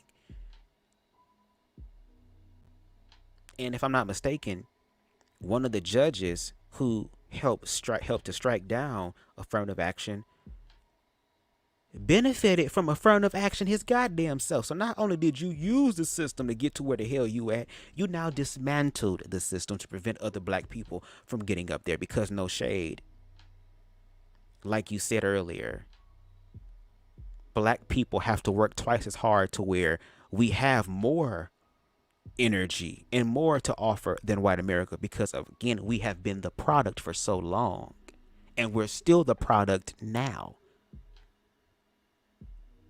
If these products or these what's what I'm looking for? It's on the tip of my tongue. It's so simple. I'm gonna be so mad. It's so simple. Not products, Lord. It's like products, girl. Anyway, these tools that we have used, these human beings who are not really, these black people who are not human beings, right? They're a third of a person. They're property. That's the word. Property. What happens if the property develops self-agency and is able to write? Like, we've seen this historically speaking. Have we forgotten about Black Wall Street? Like, whenever oppressed groups of people decide that they don't want to be oppressed anymore and start to become the change that they seek, there are already things put in place to try to stop individuals from rising. And this is historically speaking. So if we want to do something, if we want to receive something different, if we want to manifest a reality that is beneficial for the majority, or my goal is all, we are going to have to do things that are outside the box. And it's going to have to be a collective choice. Okay, I got to stop, because we got to get through this. In our Constitution, it talks about how we should not basically a person's life and livelihood and this type of thing should not be dictated by the color of their skin and their race, racial basis. But yet that's exactly what it was. So smart, you end up being dumb. You thought that it was a good thing to lower the bar for Black Americans, which, by the way, insinuates that they are inherently inferior. So if you're a Black American and you saw no issue with that, then I guess they won, because they convinced you that there was no issue with telling you that you're too stupid to get into Harvard on your own. So I'm just gonna put training wheels on your bike. And you didn't catch it at all. You just took your big overgrown tail and put yourself on that bike with training wheels. And you thought that was doing something. Yes, sir. Thank you, sir. That's the real shucking and jiving. And you didn't even catch it. That happens all. Or again, it could be part of the reparations package. It could be a part of the reparations package. And I think that's a good thing. If you're not going to give black people the money, I feel like black people shouldn't have to pay for nothing, girl. Or if so, it needs to be at least 80% off, baby. I feel like that's like there are ways to reconcile what has been done, but we see that there's one party that is not willing to reconcile, because if they do, their livelihood is destroyed. But that's what happens when you build your shit off of blood money and money that ain't yours. Same with jobs. Wow. Especially larger corporations. They have diversity, equity, and inclusion sectors of their human resources. And they have quotas that they have to meet for hiring diverse populations. So once again, you might have that big fancy job you have because you were really qualified for it. You might have actually earned it off your merit. But we'll never know. Maybe you just got that job as a black person working at, insert fancy job. Maybe you only got that job because they had to hire a black person that month, or they were going to face litigation. Is that really how you want to go through your life? Being somebody's charity, somebody's pity party? Or it could be God working in mysterious ways, okay? Or it could be that too. Like it's basically what we're saying is that if black people work hard enough, if black people work hard enough, and you just said in your statement earlier that black people low key are more popping than white people as far as what they have to put in. They have to work twice as hard. Black women unfortunately have to work 3 times as hard. So they become overqualified. So my thing is, how is it really helping me if I'm already overqualified?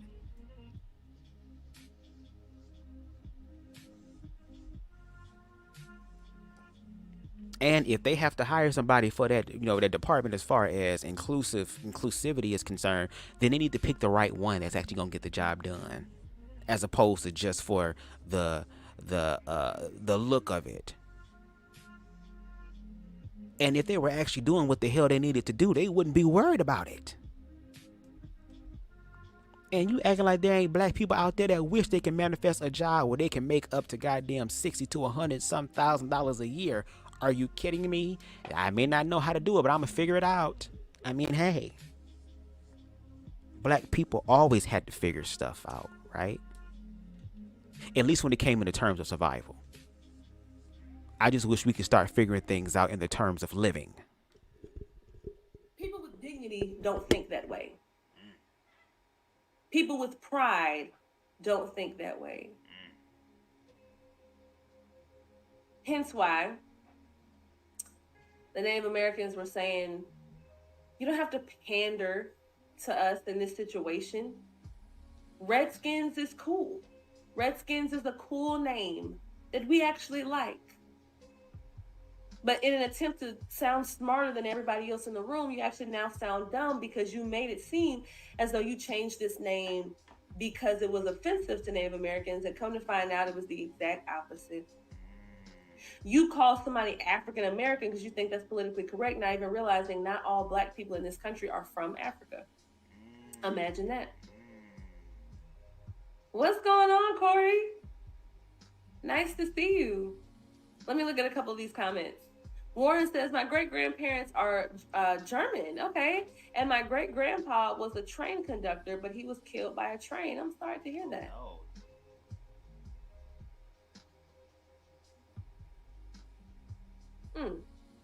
Wokeism. Don't be a slave to it. Please. It's silly. And this is why I love being a Christian. we over there on my little side table, you guys can't see it. Here, I can turn.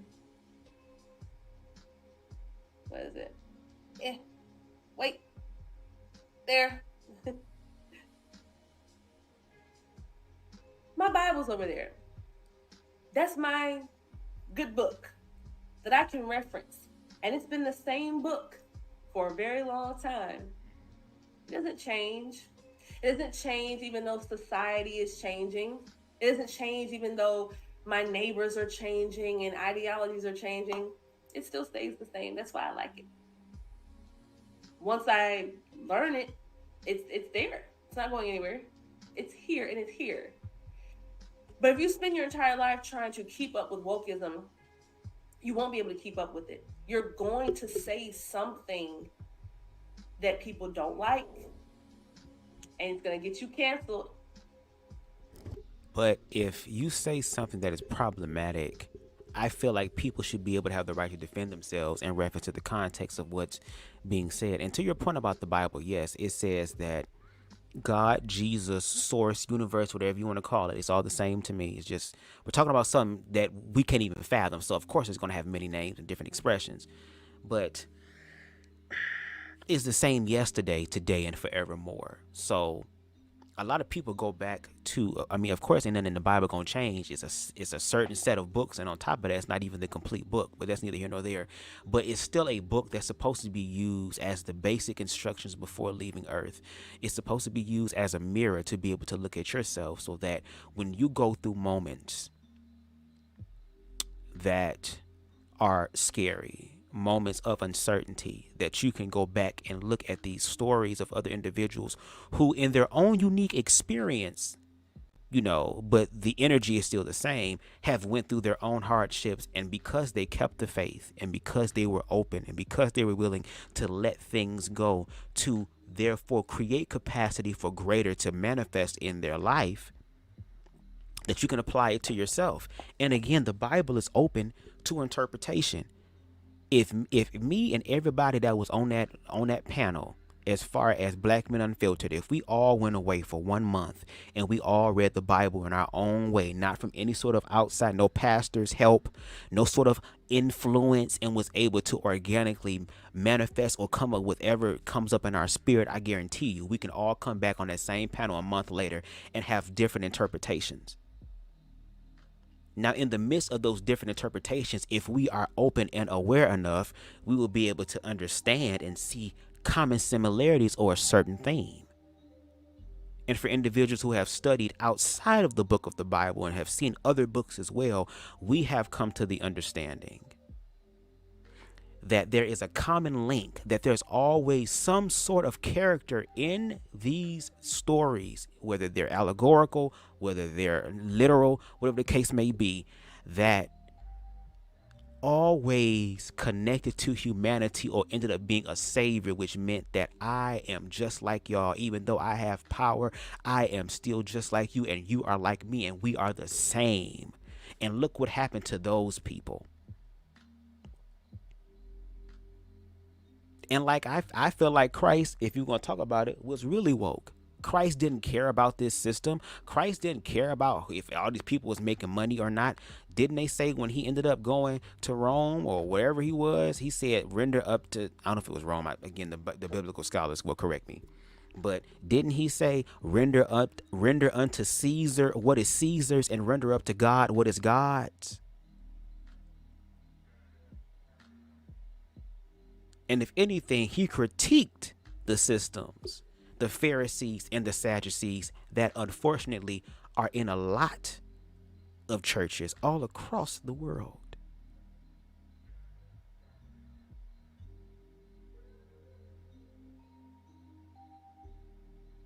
Interesting. Who was it recently? Jennifer Aniston. She was like, "Oh, I'm sick of woke. No, I'm sick of cancel culture." But she was trying to cancel Jamie Foxx for something not too long ago. It's like, oh, not so fun when the rabbit's got the gun, huh, Jennifer? Huh, Jen? Yeah. When it's your turn. The fact that any person, especially any person in Hollywood, would think that they are the morality police to be able to cancel anybody based off of something someone said that was inappropriate or something someone did that was inappropriate, give me a break. Give me a break. On my Facebook today, I was talking about how I'm sick of the pseudo-intellectual. The pseudo-intellectual is by far, besides a simp, the pseudo-intellectual is the worst human being on the planet. Lord. You know why?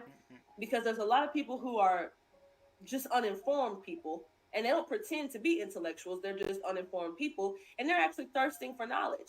So they're looking to people who take on a leadership role, and they assume that because you're speaking with conviction and you're saying things over and over, that you must know what you're talking about. Right. So they're looking to you. Right. And here you are just saying a bunch of nonsense that doesn't make sense. Like how I hear so many people on the left saying, whether it's famous people or just regular people, and they're like, oh, you know, Trump belongs in jail. Trump belongs in jail. And you ask them, well, why is that? What are these charges exactly? Where are they stemming from? Why are there so many of them? Why are there so many charges? Like, you know, this is unprecedented. And they'll say, well, I mean, you know, he just, something had to be done about him. I mean, he was just out of control. He was becoming a dictator. A dictator? You see how first world problem-ish that sounds? You see how entitled we are in the Western world that we would compare Donald Trump to a dictator. No, sweetheart, there's dictators in places like North Korea, a lot of Latin American countries, a lot of third world countries. Those are run by dictators. Hence why they are the way they are. As far as I think the reason why these people think he was dictator is because I think during some of his presidential run, he was saying like, if it was possible, he would just love to be the president forever, if I'm not mistaken.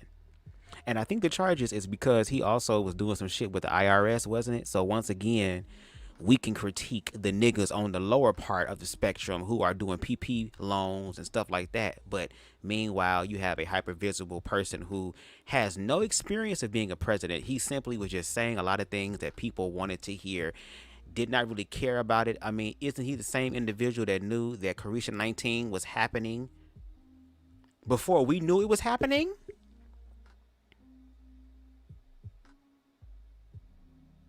And how when he was in presidency, how racism started to rev up. We've seen this, like, that's what I'm saying. We playing into this. Like, it's baby. At this point, we all need to be looking at each other and saying, what is we gonna do? What is we gonna do? So for the people who simply just don't like him, I'd rather they just admit why they don't like him. And even if it sounds ignorant, it's still the truth. Just like how I wish some individuals would just admit that they're homophobic or that they're racist. I'd rather they just do it. Just tell the truth. But see, once again, it's the fact of what can be done. Oh shit, sorry. And what we're learning now, okay, what we're understanding now is that regardless of what you believe or what you want to believe, karma gonna come for you. In the narrative of Christ, who did all type of miraculous healing and walked in love and even challenged the authority, also understand that he had his own individual cross experience where he would be betrayed by the people that he was actually helping. And that he willingly, according to the narrative, gave up his life on the cross. Are some of y'all who call yourselves Christians ready for that? And when we look in history, individuals who stood in the prospects of love, which were Christ-centered, look what happened to them. Martin Luther King, Mahatma Gandhi, just to name a few. People who are bringing forth equality and change, look at what has happened to them.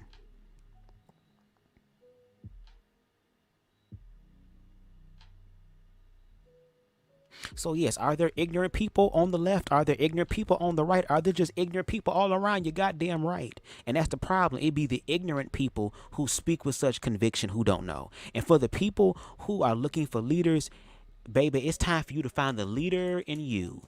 You came in this world by yourself. You're going to leave this thing by yourself. If it's anybody you should make sure should be good above all things is yourself. So if you're not standing grounded in who you are, you will fall for anything. And again, if you pump fear into the people, whether it's the left, whether it's the right, if you pump fear and you don't have people out here really investigating to see if the fear is worthy to be validated, or if it's a faux fear, if you don't take the time out to figure that out for yourself, you will just subscribe to the fear. And you will allow all these news outlets like Fox News and all these other things tell you what you should feel. That's why I'll always support independent news networks as well. And I don't even watch the news. I'd rather get my news from social media, because I know that if some shit happening, it will pop off real quick. People can be seeing it as an opportunity for people to have discussions in the comment sections about it. And it not be controlled.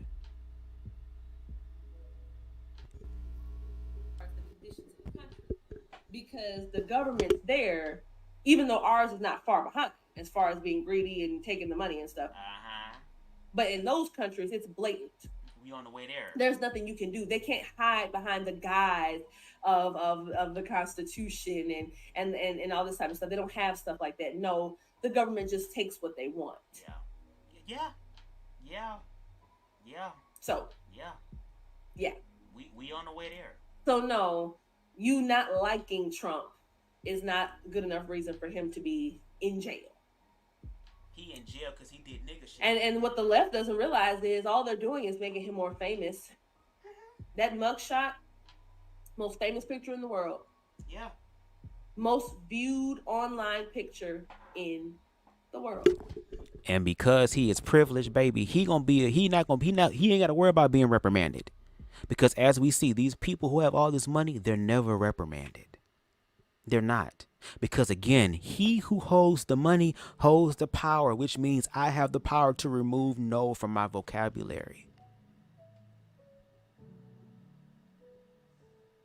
And you're right about the system wanting to take from you. And you're right about saying that we are not dictator or in this type of dystopian type of shit or totalitarian one world order type of shit yet. Keyword yet. Have we been seeing different type of reports and stuff about how the currency of the American dollar is dropping? How there are other organizations on planet Earth, girl, that are trying to come together like BRICS to create their own currency?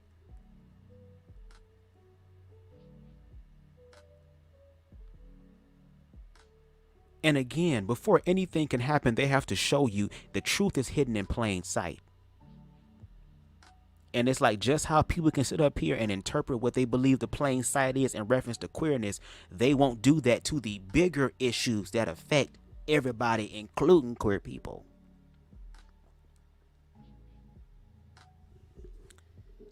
In one single day. All they're doing is making him a rock star. So if you actually wanted to kind of prevent him from, you're not doing a good job because you're martyrizing him. And I don't know if he ever even, I doubt he ever meant to be a martyr, but of course I don't have much issue with him. I know I enjoyed his term. I know I enjoyed those low gas prices and those low interest rates. And I enjoyed somebody shedding light on the ills and the ilk of the government and what the government has been doing this entire time. Right. Draining the swamp, as you will. I enjoyed that. I enjoyed that veil being finally removed, even though it didn't help for some of you. Some of you were so stubborn and so rebellious against the truth that because it doesn't come in the package that you wanted to come in, if you're a black person, if Trump had been a black president saying the exact same things he was saying, you'd been fine with it. If Trump was a black man getting on TV saying, that the government was corrupt, you can't trust anybody and this kind of thing, you would say, oh wow, he's so brave, but since it was Trump saying it, oh, now he's a conspiracy theorist, now he's a lunatic, now he's divisive. Boy, I tell you, the hypocrisy.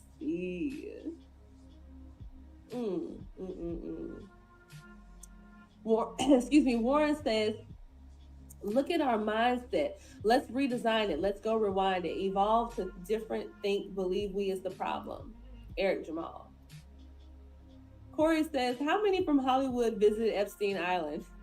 That part. Tell me about it, Corey. That part. Okay. So y'all talking about J-Bo says, we got aliens now. Pseudo-intellectualism is on the decline. Listen, for what it's worth, in case any of you care, here's how I feel about the whole aliens thing. I don't believe in extraterrestrial life forms, and not intelligent ones anyway. Are there probably microbial level things, microbes and microorganisms and stuff on other planets? I mean, why wouldn't there be? But intelligent life form on two legs and nah. I don't think so, J-Bo. I don't think so. I think that who was it? Oh no, I'll have to say that for another show. I'll have to get on my. That's all I'm gonna say. I need if you're only listening, you can't see what I'm doing. But if you're watching, that's all I'm gonna say. I'm gonna get in that bag another time. Corey says Trump 2024. I wouldn't mind it one bit. What I would love is for Trump to be the president and for Vivek Ramaswamy to be his running mate. I would love that. I really enjoy Vivek Ramaswamy, but I know he's not going to be able to win, unfortunately. So I think he would be a great running mate for Trump. So I think that's it, guys. I think that's all I really wanted to say.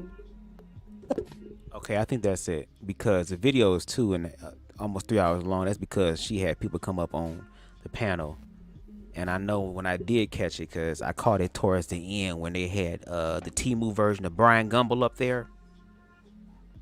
You know what I mean? Yeah, I remember that movie All About the Benjamins girl. What's that actor name, girl? Roger Guinevere Smith or whatever. He got up on the panel and started saying some stuff. I'm like, okay, girl, no shade. I still want my rounds with him because I felt like our interaction on the panel on Black Men Unfiltered. Nah, pimping, nah. He wanted to smoke. I'm so glad I went through the whole playthrough again. He called me a loser and stuff. I didn't even catch it, girl. I'm kind of like, oh, I wasn't even thinking about that. I was too busy about attacking your talking points.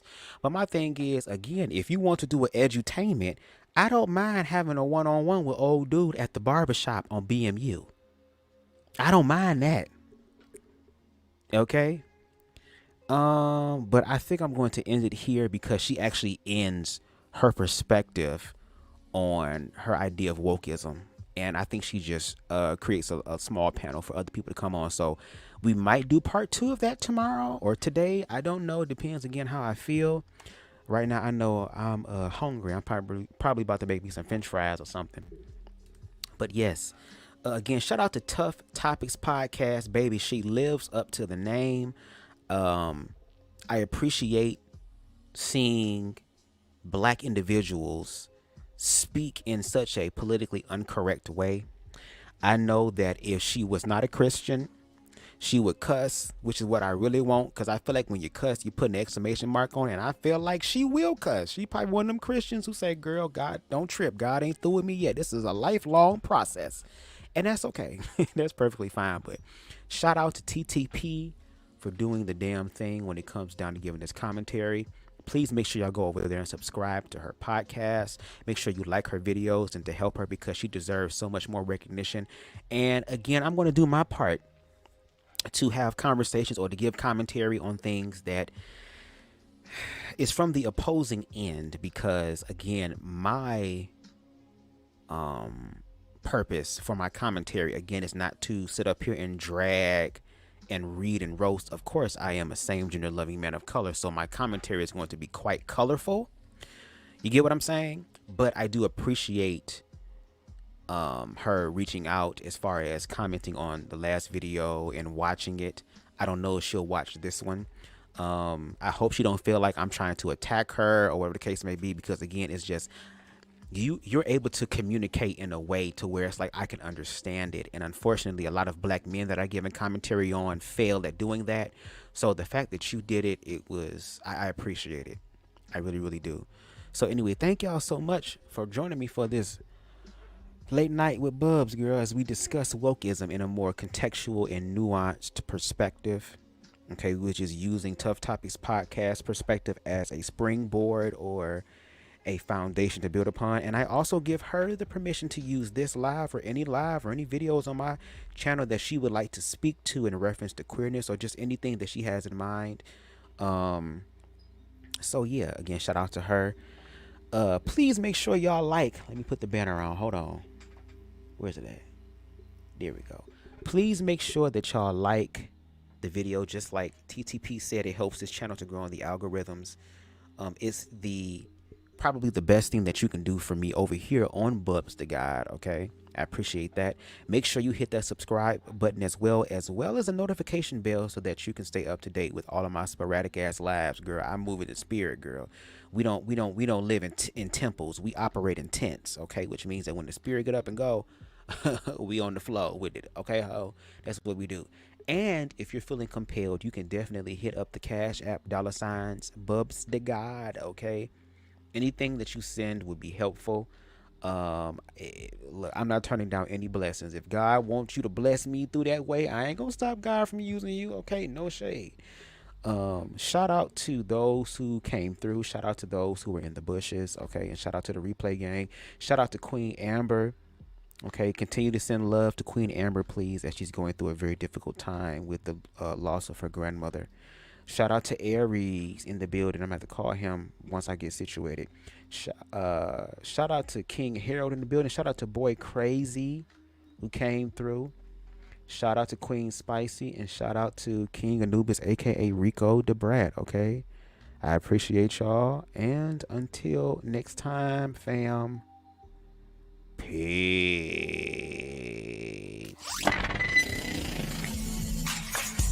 Love never dies, just choose to be born again.